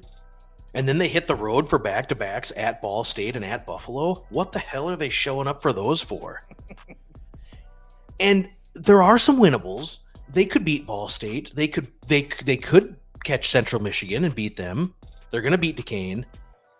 They could beat UMass, Kent, and Bowling Green. They could. They could beat Dilfer. Where's Dilfer too? They could beat. But where's the mental makeup of this team when you're 1-6 or 2-6, and you're rotating young guys in. I just don't see it. I've got them favored in 3 games this year. They'll beat Duquesne, they'll beat Kent in the wagon wheel game, and they'll beat either UMass or Ball State. But now you're looking at pulling 2 upsets as significant underdogs for this one to go over. I just do not see. I think Joe Moorhead's doing a good job here. Akron's a really tough place to win football games, as evident by their 3 lifetime bowl game participations in the history of their program. I just don't see it happening this year. It's too much they're up against. So under 4.5. I like what you said about the no bowl eligibility in the second half of the year. I didn't even think about that. Yeah, that makes complete sense to me. I do think they lose to Central Michigan because their defensive line is terrible, and the type of offense that Central Michigan is going to be running this year might be really tough for Akron. They have no defensive line. I don't even know who's starting on the defensive line for Akron. If you're looking for positives for Akron, and I'm not big on Akron or anything, just playing devil's advocate. If you're looking for positives, they do bring the quarterback back, and the second half of the year, it looked like Moorhead did start to have the offense clicking a little bit. If you look at the offensive numbers from the first 6 games, the passing numbers from the first 6 games compared to the last 6 games, it looks like him and Finley did start to find a groove a little bit. So there's something. I wouldn't be surprised if Akron is able to throw the ball a little bit here and there. The defensive front, specifically the defensive line, is a real concern. So, yeah, I'm not very big on the team either. I'm glad you brought that up, because one of the real concerning things for me from a tactical standpoint and a personnel standpoint, which I'm glad you referenced, 10 of your top 12 tacklers are gone. You look at Akron last year in MAC play, the defensive line and the front 7 really kept them in games when the offense just sputtered. You've got guys like Brian McCoy, Paul Lewis, CJ Nunnally, and Tavius Fish are all gone. And even though Akron does return quarterback Ben Finley, and he's got experience now at 2 programs, they were so badly up against it. 36% on third down last season. And in the red zone, 28 red zone opportunities all season, just 14 touchdowns. They settled for field goals or empty possessions way too frequently for me to really get excited about seeing a lot of positive change this year that'll implement in the score and in the win column. I just don't see that there's enough that's going to go right for them. Yeah, I have their depth chart up here. Gage Summers, who is 8th on the team in tackles, he's the only returning player from the defense front. Everyone else is gone. So, yeah, in agreement about that. Central Michigan, I think, would be a nice, sneaky little bet there on October 4th. All right. Well, that's a good one to circle. Yeah. I didn't think about it until you said it, too. Like, now that I'm looking at it, I'm thinking about it. Should we talk Butch Jones? Do we have to? I mean, I guess we probably should. Okay, so here's what I'm going to say on Arkansas State. Okay, it was a fun bunch last season. It was one of those groups that won so many games that they shouldn't have. If you're into the advanced analytics and you want to go back and look at some of the post-game win expectancy numbers, this group was probably more deserving of 4-8 than 8-4. And it took an absolute miracle for them to beat Central Arkansas. It took an absolute miracle for them to beat Tulsa. The way that they stole that game from South Alabama in week 6 last year was just absolutely criminal. They squeaked by Troy. They squeaked by Georgia State. This team was so fortunate to win the games that they did. And when I'm handicapping Arkansas State now, just a couple of metrics defensively, which are very concerning. By the way, they returned 3 starters on the defense. Yeah. They surrendered 48% successful third down conversions last season. 38 touchdowns they gave up in the red zone on only 49 attempts. I mean, they just far too frequently they were unable to bow up. The offensive line, while it was fun to watch Jalen Rayner kind of run around there and make some plays and be creative with some of the things he was able to do with his legs, 78 tackles for loss and 35 sacks surrendered was just not something that's going to get the job done consistently, in my opinion, when you look at Arkansas State. They just don't have the pieces along the offensive line. I know they've got an explosive receiver that stayed, and I don't know how they kept Corey Rucker there. He is a special talent and probably should be playing in the SEC at Arkansas or at Mississippi State or somewhere like that. I don't know how they kept him around, but I think the offensive line, the offensive line is a complete mess. They're going to allow a ton of havoc. And so what you're going to have is you're going to be banking on a team that is constantly in 3rd and 9 or 3rd and 11, having to convert some of those in order to extend the drives. Special teams is going to take a little bit of a step back this year. They had a pretty good punter last year, and they had a return unit that was pretty solid. A lot of those guys are gone. And defensively in the trenches for Arkansas State, it is going to be really, really bad this year. They lose their defensive line. They only secured 19 sacks last season, and they surrendered 5.7 yards per carry on the ground over the entire year. Can't stop the run. They just can't do it. Let's look at the schedule real quick, because the schedule is the most important part of the handicap, in my opinion, when you're looking at regular season wins. You're probably 2-2 in the non-con because you go to Arkansas, which is actually a neutral game. Arkansas every year plays a game in Little Rock, and so that's where that one's at. But you're not beating Arkansas, and you're not beating Iowa State when they come in. Kennesaw's improved too, though. Kennesaw's also they're improved. Probably a win, and you go to a place you've never been before. Yeah, Kennesaw State is improved. Just look at the conference games. All of your winnables are on the road. What I mean by that is look at your home slate. You've got Texas State coming in, Georgia Southern, a very improved Southern Miss team, and Louisiana Lafayette come into your building, which make all the winnables your road games. So you got to go to ULM, who is ascending. You got to go to South Alabama, Troy, and App State at the very end of the season. For this team to get over the win total, they've got to win 5 games on the road. I'm not betting on that with the way that this defense is going to play this season. There's absolutely no chance that happens. The defense is you're going to see the defense surrender a ton of yards. They will not be able to get off the field on 3rd down.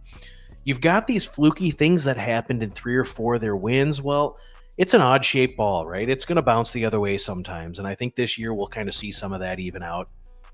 Not going to be as fortunate this year for Arkansas State. Could be a fun bunch, could be a team to bet some overs on, but they're not going to go bowling this year. Yeah, I mean, worst 8-5 team ever. And the best indication of how good or bad, of how Arkansas State was last year was the 2 games they needed to win at Texas State, at Louisiana. They got beat by 40 points in both of them. They got absolutely smoked in the 2 games they needed to win. And I feel like those 2 games are a perfect indication of how good or how bad I should say this team was, and still finished 8-5. Like you said, snuck by on a bunch. I agree with everything you said. I will say I like Nate Drayling. He comes in to coach the defense, and he did not get a fair shake at all at Utah State last year. He was hired to be the DC. He found out he was going to be the head coach like 6 weeks before the season. So I think it's a buy low on Drayling. I don't think really has the horses to get it done, do anything with the defense this year. They do bring back Javonte Mackey, who was one of their leading tacklers in 2023. He transferred to Memphis, transferred back, so he'll be in the middle. I don't think it's enough time, and I don't think he has the pieces to transform that defense right away. But I don't know. I'm not big on Arkansas State at all. I do like bringing in Drayling, though. Yeah, that's an astute observation. I think that if they keep him around, could really see some benefits in 2026 with him if they can get some kind of a core nucleus of guys to kind of come in and learn the system. Right, and I like how it's like a buy low on Drayling, because people look, he was the coach at Utah State, a defensive coach. They were the worst defense in the country, and like not even realizing like that was a crazy situation last year that he was in. So, all right, you got Buckeyes on the list. Did I see an under 10.5 for the Bucks? Yeah, so I mean, let's just preface this with Ohio State's going to be a top 15 team at bare minimum. Their floor is probably 9-3. Their ceiling is 11-1. They're going to be a good football team. They're very likely to make the playoff. They proved last season that you don't have to win every game on your schedule. You don't even have to win your conference in order to be able to make a run at the national championship. And so we saw this epic 4-game run for Ohio State where they were able to destroy Tennessee. They were able to destroy Oregon out in the Rose Bowl, just embarrass the Ducks. And then in the 4th quarter with Texas on the goal line, they had guys that made a play. And it was just, you had this experienced group of players that played together as a team defensively. The communication was great. They knew they were going to be in position. And now you're replacing 8 or 9 of those guys along the defense, and you had so much production from that defensive line. It's like 53 sacks registered and like 123 tackles for loss. You could just count on the havoc. Opposing quarterbacks had no opportunity to find success against them. And now a lot of that is gone. Now, with Ohio State, you're always going to have very highly touted players to backfill. You're going to portal in a ton of talent, and they do, and they have. But I just think it's going to take a little bit of time to maybe get everything together. I'm concerned offensively now that Chip Kelly is gone, and you've got a new quarterback, you've got a new scheme. You're going to have just a new style with Brian Hartline, who I'm not in love with as a play caller. They tried that a little bit before, and it kind of fizzled out. So who really knows if that's going to work well or not? And then Jim Knowles is no longer there defensively, drawing it up. And so you've got double coordinator changes. Matt Patricia will probably end up doing a fine job, but he might not either. I mean, it's kind of, the book is out on if he's going to be able to do it at the college level, if he's going to get frustrated with trying to coach 18 to 22-year-old kids who may not show the discipline or listen to everything he says. You know, we got a quarterback change now with Sayin coming in to run the offense. And I just think that this team is in a little bit more transition than what you'd like. And oh, by the way, you win the national championship, and now you've got this massive target on your back that everyone's coming after you. So when I look at the schedule, we've got game 1 in the shoe. Texas comes in. Is this bunch going to be ready to go with the double coordinator changes, a brand new quarterback, new personnel defensively? They might be, but they may not be. You got to go to Washington on September 27th, and playing in that stadium, trying to communicate both with all the new personnel defensively and with a new quarterback could be tricky. You've got at Illinois and at Wisconsin back-to-back spots before the second bye, which is just going to be really, really a difficult situation. Could be a difficult situation for Ohio State. You've got Penn State coming in, and you conclude your season at Michigan, which is, oh, by the way, beating you 5 years in a row.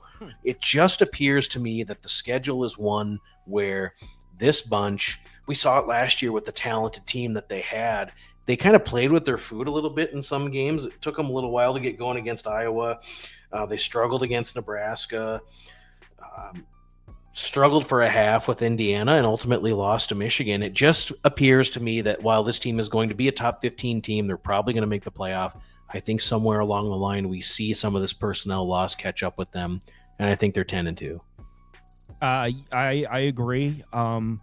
It's that they lost so many pieces from last year. Now it's always tough with a team like this because I could sit here and be like, hey, this defense was elite last year. They're 8 of their defenders they have NFL contracts right now. 8. So like the defense is gone. But then you look at replacing them, and it's like 5-star, 5-star, high 4-star, high 4-star. It's like the most talented players.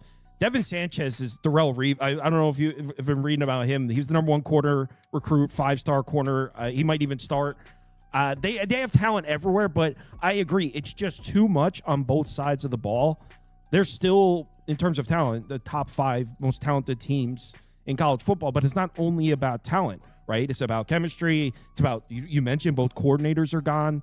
I definitely could see them slipping up. I mean, I'm really big on Illinois. I think that offensive line could be a problem for a brand new defensive front, brand new defensive coordinator, even though we're into October by then, so maybe they'll have things together. But I agree. I could see this team dropping too, especially with Penn State on the schedule, Texas on the schedule, at Michigan. So, yeah, I agree. I think 10-2 is a pretty reasonable prediction for Ohio State.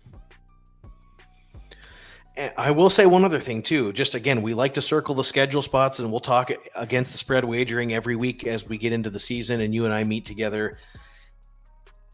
They host Penn State on November 1st. They're both off a bye, and then they have UCLA come in on November 15th. I'm not high on Purdue by any stretch, but are you laying 40.5 or more on the road at Purdue with all that you've got coming down the pipe? I don't think so. I think if there's one spot where you look at maybe plucking Purdue with all those points, it could be that one there. I agree. Purdue is I will die on the hill that they did not give Ryan Walters a fair shake. I'm a Ryan Walters apologist, and I will die on the hill. I'll argue with everyone about that. Ryan Walters did not get a fair shake at Purdue, and Barry Odom has nothing to work with there. But I agree. It's a terrible spot to go on the road to Purdue. All right, what's next on the docket here? Oh, we could talk some week 0. Let's actually talk a game. Yeah. So you guys already know how I feel. Just a quick summary. I bet Illinois. I bet Iowa State plus 3.5 at -118. I want to be very clear. Kind of just doing some gambling for this with this one. I'm a big Matt Campbell fan. It's the first game of the year. I want to be on a side, right? Have some fun and celebrate college football being back. So might just be doing a little bit of gambling here. I would make this game 2.5 personally. I do think Kansas State is the stronger team, and I do think Avery Johnson has a much higher ceiling than Rocco Beck does, but I also think he has a lower floor. At Kansas State, there's an injury concern there. The left tackle they brought in that's supposed to start is probably going to miss the start of the season. He might miss a few weeks. So kind of a new line here with Kansas State, even though their offensive line's always good. But it's a little bit of changes here early in the season. Iowa State brings back, finally their linebackers are all healthy. So I took the plus 3.5, but I want to be very clear, kind of just doing some gambling. I don't know if I necessarily would consider it a sharp bet as much as it's like I'm picking a side and I'm going to ride it out.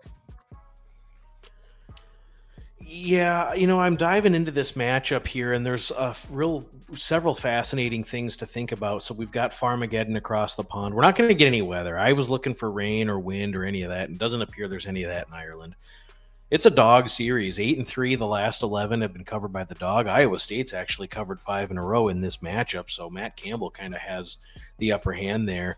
And you talk about a must-win season tone setter type of game right out of the chute for both. The Big 12 is going to be highly contested this year with about 6 teams, let's call it, that'll have a chance to kind of jockey for position. I think that this league will provide a tremendous amount of carnage throughout the season. I could see the winner of this conference having 3 losses, and man, you do not want to fly back a game down and try to regroup after that, after having already 0-1 in conference play. So, I mean, both these teams, this has got to be approached as absolute must win. I assume that with Iowa State this season, we'll see a little bit more 12 personnel than what we're used to seeing from them. Everyone makes a lot about the 2 receivers that were lost to the NFL, and that those pieces are significant pieces that are gone. But I will say, Matt Campbell in general wants to run the football. He wants to play bully ball, and I think we'll see them kind of get back to that, especially with who they've got at the running back position. We saw flashes last year from Abu Sama, and big-bodied Carson Hansen will get the majority of the load splitting carries. I could really see a situation where he goes in there, tries to establish the run. They're going to run some play action off of it with Rocco Beck, get the tight end room involved. My goodness, if you haven't taken a look at the Iowa State tight end room, there's about 4 guys that are capable that can really create a lot of matchup nightmares in the Big 12 this season for Iowa State. The problem is Kansas State is really stout against the front, so I think they might have problems running the football consistently here, and so you're going to have to beat Kansas State over the top. I think the tight ends will be able to do that. The real question for Iowa State is Kansas State's going to line up and they're going to run the ball. And they're going to use the quarterback to run. Avery Johnson, I don't know if he's matured enough as a passer in order to be able to get it done, but can Iowa State stop the run? Something they really didn't do well last season when you got into league play. I think that, you get the linebackers back from injury, and that's really going to help, because you look at last season and they had a couple of them that were out after 2 series in their opener against North Dakota, and out for the season. They never played again. So that could help. But you lose a significant amount of production on the defensive line with 3 starters gone. So Kansas State's going to line up and they're going to run the ball, and they're going to use quarterback runs. So you're going to have multiple elements. And so your linebackers are really going to be stressed. Both of these guys that are coming back, Bacon, Ebel, and Marcus Neal, you're going to have a lot of responsibility tasked to those linebackers to be able to get it done, both stopping the run and in pass coverage to support a secondary that's less experienced. Yeah. Initially, go ahead, Sauce. I'm sorry. No, I agree with everything you said about the Iowa State offense. Spot on. I think we're going to see. I think they're going to have success running the ball and using double tight end sets. I just don't know if it's here. I agree. Perfect. What you said there, exactly how I feel as well. It's just against this Kansas State defensive front. It's so tough. I didn't mean to cut you off. No, what I was thinking, though, I was initially diving into this, and I kind of thought in my mind preconceived, it's like, I might try to find a 26 out there, first half under, 25.5. Maybe these teams are conservative. But I don't know. I kind of think both of these offenses can kind of get the opposing defense in situations. I think Iowa State can use the tight ends and create mismatches against Kansas State in the secondary where they can be beaten. And I think Kansas State could have success on the ground against Iowa State. We might be in a spot where we see a little bit of conservative nature in the first half and then all hell breaks loose. But to be honest with you, it wouldn't surprise me at all if both these teams were in the high 20s and we might see an overplay here. So I am truly undecided on this. Again, I'm a gambler by nature too, so I'm going to do some gambling on this game at 11 o'clock Central Time when kickoff happens. I will have something on this, but God's honest truth, I don't have a play on this game yet. I was initially leaning maybe an under, but I might try and look to the over, or I might wait until we see. This is a perfect game where maybe we see a little bit of conservative nature in the first quarter. Maybe it's punt, and we can get a live over at like 44.5 or something. I might wait and try to look to do that.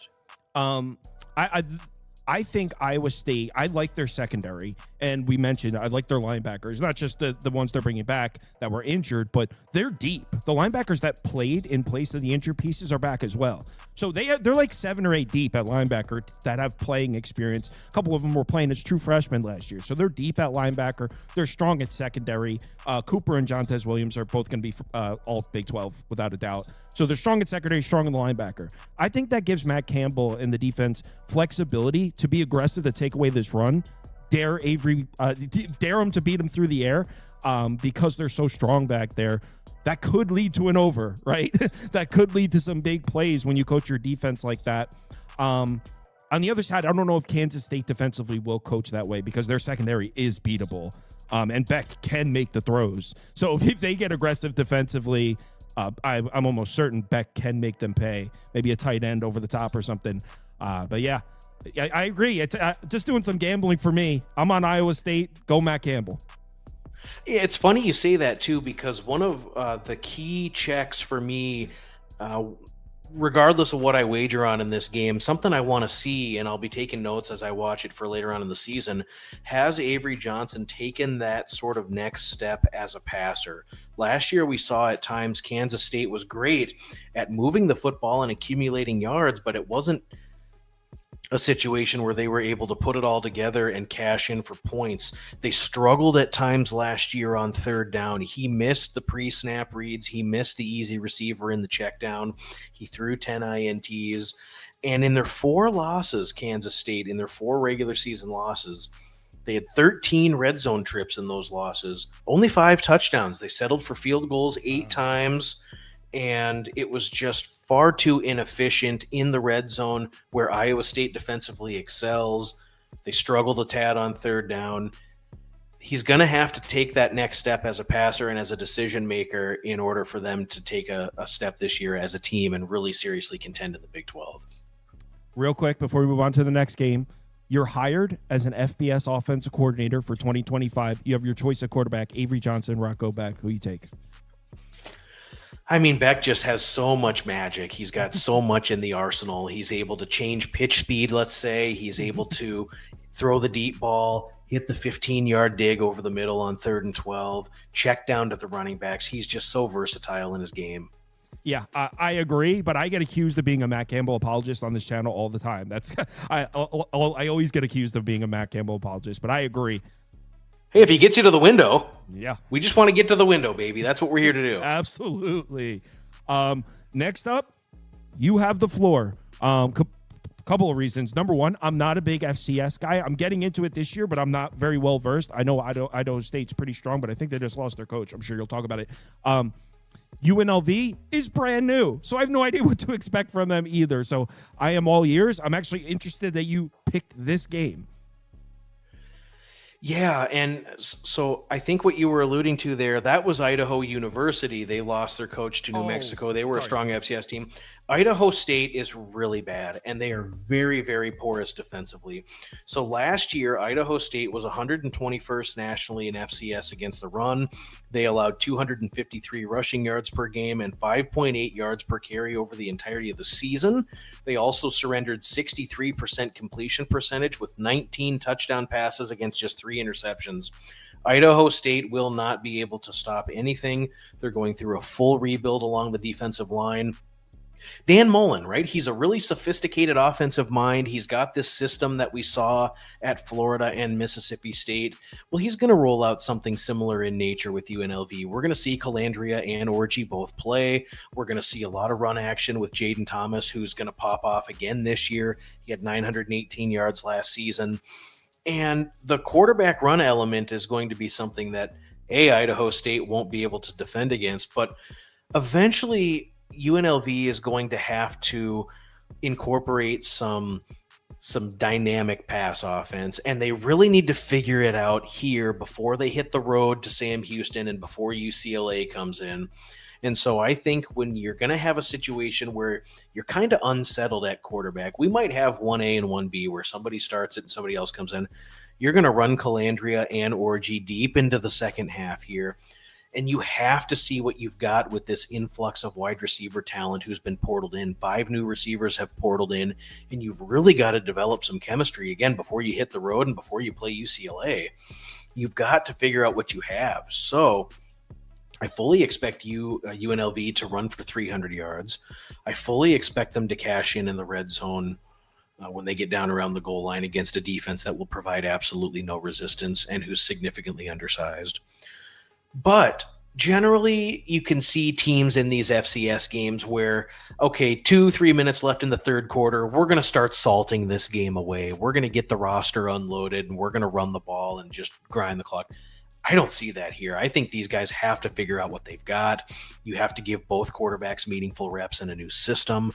You've got to throw the ball to these receivers and see if they can catch it and see what you got. Just see what you have with new personnel. And so I think you'll get a score or two that way. Idaho State special teams is atrocious, so a blocked kick, a long punt return, something of that nature to set up a short field. I think you'll see UNLV get a cheap one that way. And the other part of this is Idaho State's quarterback, Jordan Cook, was the starter in 23. He was hurt last season in the first game, took a red shirt, didn't play. He's back this year. They have a real strong tendency to abandon the run early, and they will not be able to run the ball at all here. So I think we'll see a pass-heavy bunch from Idaho State. The Paul Gunther system with UNLV is one where they're going to send the blitz to create pressure. They're going to run some base looks, but they'll send the blitz from 1 or 2 different zones. Well, that's feast or famine. You might create a turnover, which could set up a short field. You might be susceptible to some explosives. And with all new personnel and a group that hasn't played together, you might see a couple situations where UNLV defensively may be out of position and Idaho State can sneak a few across the goalie. So I took the over. I would bet the over. I would bet UNLV's team total. It won't surprise me at all if they hang a 50 burger on Idaho State, and Idaho State's pass heavy and they're going to throw it around until the end. So only the high side here. I think UNLV will win by a wide margin, but 52, 55, whatever the point total is for UNLV, I think they put up a massive number here, and Idaho State will be good for about 17. So over 65.5. And you're right. I was thinking of the Idaho Vandals. That's what I confused them. All right. Over 65.5 here. Next game. Well, we already talked about Kansas. Now we're talking about the Kansas opener against Fresno. Fresno with a brand new, obviously last season for Fresno with just all kinds of crazy stuff happening. They went 6-6, but it was a weird year. Didn't the coach step down for health reasons, and just a lot going on. And honestly, considering it wasn't even that bad, considering all the things they were dealing with. So Entz comes in. So I'm not an FCS guy. I know this guy is like an FCS legend, right? for Fresno? Yeah, at North Dakota State, won an FCS national title. Kind of had it teed up for him from the previous regime, so he inherited a good team, but still a very solid X's and O's coach, good players coach, and did a fine job there. All right. So what do you think about this opener? You know, we talked about the personnel losses for Kansas, which I'm not going to rehash, but they do lose 3 along the defensive line. They had a good second platoon last year, did the Jayhawks, and so I think talent-wise they'll be okay, but it's not the bunch they had last year along the defensive line. What are we going to see from Fresno? E.J. Warner comes in at quarterback from Rice and Temple, and he was put in some real bad situations there, in my opinion. He was put in situations where so much was put on him to go out and win games and play from behind and try and make the tough throws. Well, that's exactly the opposite of what he's going to be asked to do here. We're going to see Entz have his fingerprint on the offense a tad, but it's the Josh Davis system. He comes in from the University of South Dakota. We're going to see a lot of run action. We're going to see some 12 personnel, which is common. If people don't know what that means, it means 1 running back, 2 tight ends. It's a number that they use in football to ascertain your personnel. We're going to see some 13 personnel. We're going to see 3 tight end sets. They want to play big on big. We're going to get the tight ends involved in the run game. We're going to play action off of it and take some deep shots with the tight ends. They have an athletic tight end room. And I think we're just going to go in there and see them play some keep away. We're going to see them control the clock. They're going to grind this game down and really truncate the amount of possessions, very similar to what the service academies do. They'll possess the ball, they'll play field position, and I think they're going to have enough offensively to take a few swings, take a few gambles on 4th and 1, and I think their guys will be able to get the yard just based on the personnel losses for Kansas. Now, the other thing that's imperative to not just gloss over is the defensive coordinator for Fresno who comes in is Nick Benedetto. He was at Northern Illinois last year, and you want to talk about a guy who can scheme it up and draw it up. His teams at Northern Illinois were always in position. They were exquisite on 3rd down. Last year, they gave up 27% on 3rd down is all, which was just fantastic by Max, and tops in the MAC, and actually tops in FBS as well. And when you look at the red zone performance, where it really matters when the field gets condensed, Northern Illinois allowed 36 opportunities in the red zone, only 16 touchdowns. So they forced teams into either empty red zone trips where they were turned away with nothing or red zone field goals. I think that carries over with the guys scheming it up and drawing it up on the whiteboard. Fresno State has some good returning personnel, and I like what they brought in the portal. They brought in a handful of guys from Northern Illinois. So really, I think we'll see them go in there and take a couple swings, and I fully expect this to be a close game. I took Fresno State against the number. Awesome. I love what you said about E.J. Warner, and I hadn't thought about it. Like, as I was listening to you, you're 100% right about what happened last year at Rice, and people forget that he looked really good at Temple before that, and everything was put on his shoulders at Rice, and I'm guilty of gassing up Rice all off season all summer. I was like, guys, I like Rice. I think other people were on that train as well. So there was just a lot on his shoulders, and now Fresno, I mean, they've got the RBs back. It's going to be a rushing offense, maybe like you said. I'm not familiar with the coaching staff, but an offense that controls the tempo, slows the game down. All of a sudden, he goes from the role of drop back 40 times and win us the game to the role of the game manager, and that's a lot less pressure. I like that. I like what you said. That resonated with me. I might jump on this with you, Fresno plus the points. I'm a little hesitant. There's just a lot of question marks in the defensive front for Fresno. I love their secondary. They probably got the best corner in the Mountain West there at Hamilton. I mean, he's probably an NFL player. He's excellent. I'm looking at my graphic here for the defensive front, and I just have all question marks in the front 7, and I can't, even with the battered eye, I think Kansas probably will be able to run the football. But yeah, I'll bet this with you. I'm in. You made me a believer. Let's go, baby. I can't wait. Let's go, Bulldogs. Next up, Sam Houston, Western Kentucky. How's Sam Houston making a single stop in this game? I'm interested in what you have to say. Well, I mean, just a complete 180 change in DNA, and generally that doesn't go well in year one. You got Phil Longo who comes in. They're going to run the Dairy Raid system, which is a complete inverse from what Casey Keeler and that group ran last year with a slow-paced ball control offense. They're going to run fast. They're still probably going to run the ball a fair amount. It's not going to be all passing from Sam Houston's side, and that actually bodes well for them, as Western Kentucky gave up over 3,000 yards on the ground last season and 5.5 yards per carry. It was just something where Western Kentucky could not stop the run. So I think Sam Houston might have a little bit of success. And Hunter Watson actually is a guy who can create with his legs and provide that additional run element. So I could see that having some marginal success. I could also see a lot of 3-and-outs. And I'm here to tell you right now, if you pull up the 2-deep and look at Sam Houston State, in the spring, they couldn't formulate a two deep on defense because they just did not have the personnel in order to put it together. You had this excellent defensive coordinator who was scheming it up in Skylar Cassidy, and he's off to North Texas. What else did he do? He took 7 players with him that were starters on this defense to North Texas.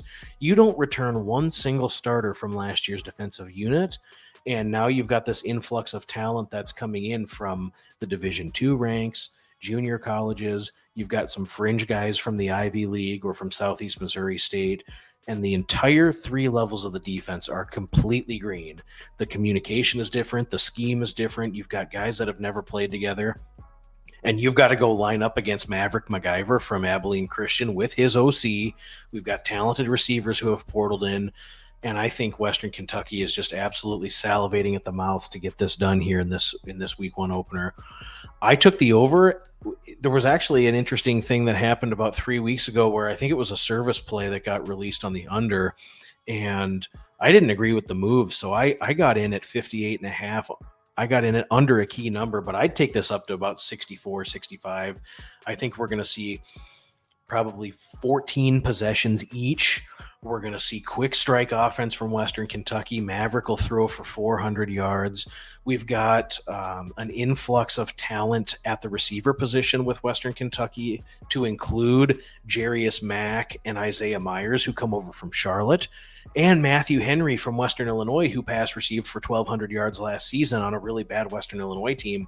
This bunch is just dying to explode. They're going to throw the ball 50, 52 times. I would imagine it's a big number here for Western Kentucky. If you're not wanting to play the total now that it's moved up, you could lay it with WKU here, but I see nothing but scoring opportunities. I would assume they get in the red zone 7 or 8 times. I would assume that Sam Houston continues to try to gain meaningful reps and try to build on what they want their offensive system to look like, because the very next week they host UNLV and they're going to have to bring it there too. So I could see them continuing to try to pursue scoring late in the game, even if they're down a wide margin.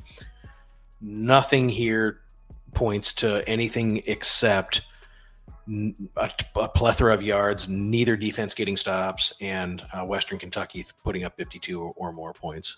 Yeah, agreed.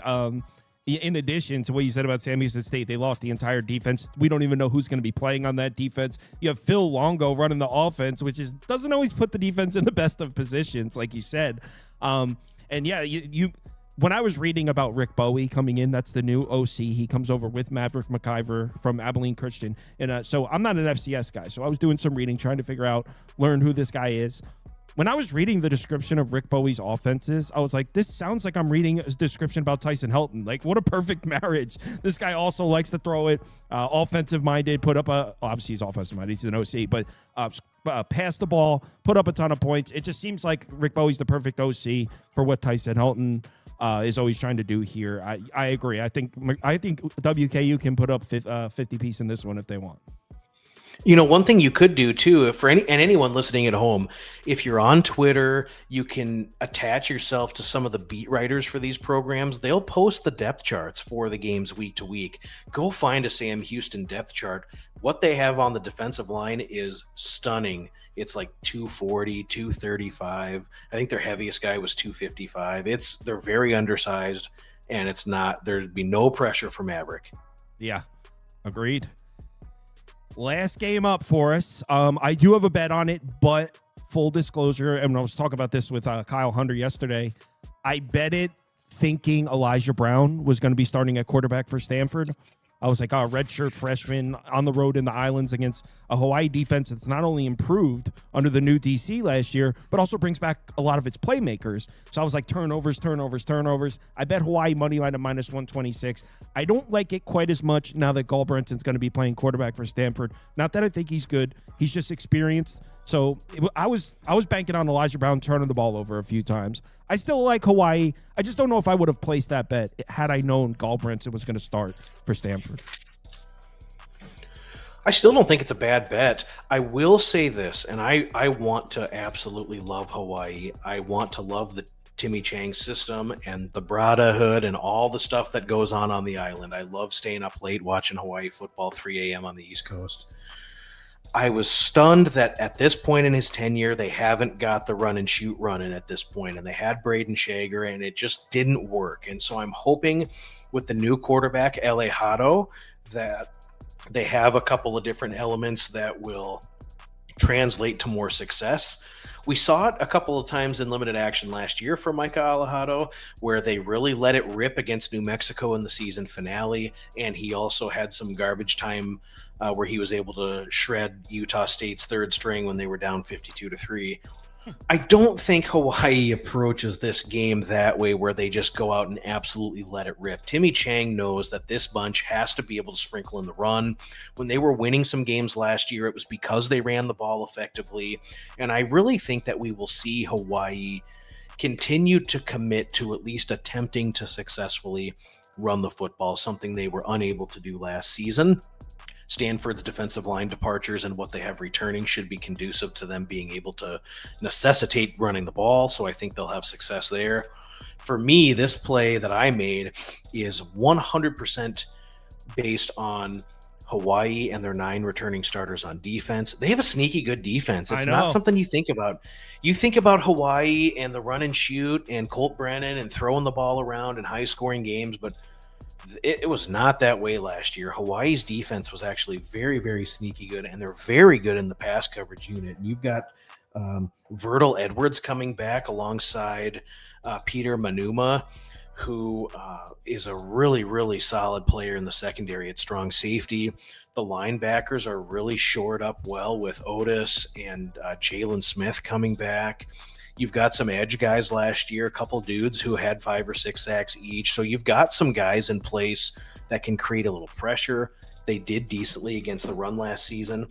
Over the course of the entire season, it wasn't great, but there was about 7 games where they held teams to 3.5 yards a carry. So there is a scheme there that works. And with them running that system, there is a significant opportunity for them to stifle anything Stanford wants to do. Now, on the Stanford side of the ball offensively, I do think that they are a little under-talented compared to what they're letting on to. I don't think Gulbranson coming in is an advantage for Stanford at all. In fact, it necessitates my play a little more. He's not a deep shot taker. He's not a guy who's going to really take advantage of blown coverages. I think with Stanford, we're going to see them try to manage this game offensively like an NFL game. Frank Reich will have his hand in what they're going to do. They want to run the ball. We're going to see them play at a fairly slow pace. We're going to see them use some tight ends. But they're going to run the ball, and everything short's going to be thrown into the tight end. No longer do you have Alec Iomanner or Mosley on the outside for Stanford to take deep shots and gain explosive plays in the pass game. I just don't see that happening here. And I don't see them having a tremendous amount of success on third down. Hawaii last year only surrendered 39% successful third down completions against them, and they were actually very, very good in the red zone. So what I can see here is this. I see Stanford running a slow pace. They're going to run the football, and they're going to ride Cedric Irvin. They're going to ride Micah Ford. They're going to play action off of it with Gulbranson. Well, that pass coverage unit for Hawaii will shut that down quickly. The tight ends, they do have Sam Roush, who's decent, does Stanford, but the tight end game otherwise is going to be really underwhelming. The offensive line, I think, is of concern, and I don't have in my estimation, I don't have Stanford having a tremendous amount of success moving the ball. Stanford might be in this game because they can sustain a couple of first downs and then they punt and they create some long fields for Hawaii. And with Hawaii's ineptitude last year offensively on third down, maybe they punt it back to them. We're also going to get a little wind here. We're going to get some 18 to 22 mile an hour wind with 26 mile an hour gusts. So could create a lower scoring environment where some of the passing is a little bit more tricky. But I took Stanford's team total under 25.5. It's still 24.5, and I think we're good there. I just don't see that Stanford is going to have enough success. I think that Hawaii's defense has the advantage when these two line up in this situation when Stanford has the ball. We're going to see slower pace. Something else that'll necessitate this, and I'll say one last thing. We think of Hawaii being this real fast-paced, electric, dynamic offense, but they were only 50th in FBS last year in tempo. They don't huddle, but they do take their time, and they're methodical on offense. It's not a real fast-paced offense, so even when Hawaii has the ball, they're going to take their time as well. I think we see an under. I think we see a 21-16 type of game, and it won't surprise me at all if Hawaii wins. Yeah, I agree. And I was also the same. I share the same sentiment about the Hawaii defense. Dennis Thurman, the new defensive coordinator, came in last year. We saw it look a lot better. And I know if you look at the schedule, it doesn't necessarily look like it in a few instances, but Boise State went out there and they were held to 28 points. They held UNLV to 29 points. These are teams that were scoring like 40 a week. Plus, there were some really impressive defensive performances in there as well. Went to Fresno, held them to 20. Hawaii's defense, 86th in yards per play, 78th in success rate last year. I agree with a lot you said. I'm on Hawaii. I'm a little nervous.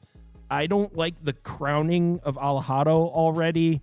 The two times you saw him last year was against Utah State and New Mexico. It was like two of the worst defenses in the country. So I'm not sold on him at quarterback. So I do think they'll run the ball. I like an under as well. I'm really glad you brought that up. Very astute observation, and I've echoed these sentiments on other shows I've participated in, but people are crowning Micah Alejado as the next Cole McDonald or Bryant Moniz or Shager. I'm just not willing to do that quite yet. Let's just they let it rip defenses against New Mexico. Well, and all the highlights he had against Utah State, they were down 52-3. So let's just pump the brakes a little bit here. I think he could be good. And I think that this bunch will rally around him if he has some good performances to start. But let's just take a little pause on him being the next great thing. Absolutely agree. All right. So, Duck, where can the folks find your stuff? Yeah, so I'm at the Action Network. I do the BBOC show for the Group of Five. I write articles for the Action Network app. You can find my action there. I'm on Twitter at StepOnADuck. I'm also hosting the BetUS live show. So if anyone wants to tune into that on Tuesday and Wednesday afternoons on YouTube, you can search BetUS and find myself there. We have a good panel and a good group, and we discuss plenty of college football games every week. So that's a lot of fun. And hope it's not a spoiler alert for you, Sauce, but you and I will be routinely talking college football late on Thursday night. So for anyone listening live, stay up late after dark, and you and I will catch the weekly slate for college football, and we'll deep dive into the card, and I can't wait. Yeah, it's finally here. Pumped about it. All right, man, make sure you go give Duck a follow. Well, let's have a good weekend. I'll talk to you next week. All right, brother. See you at the window.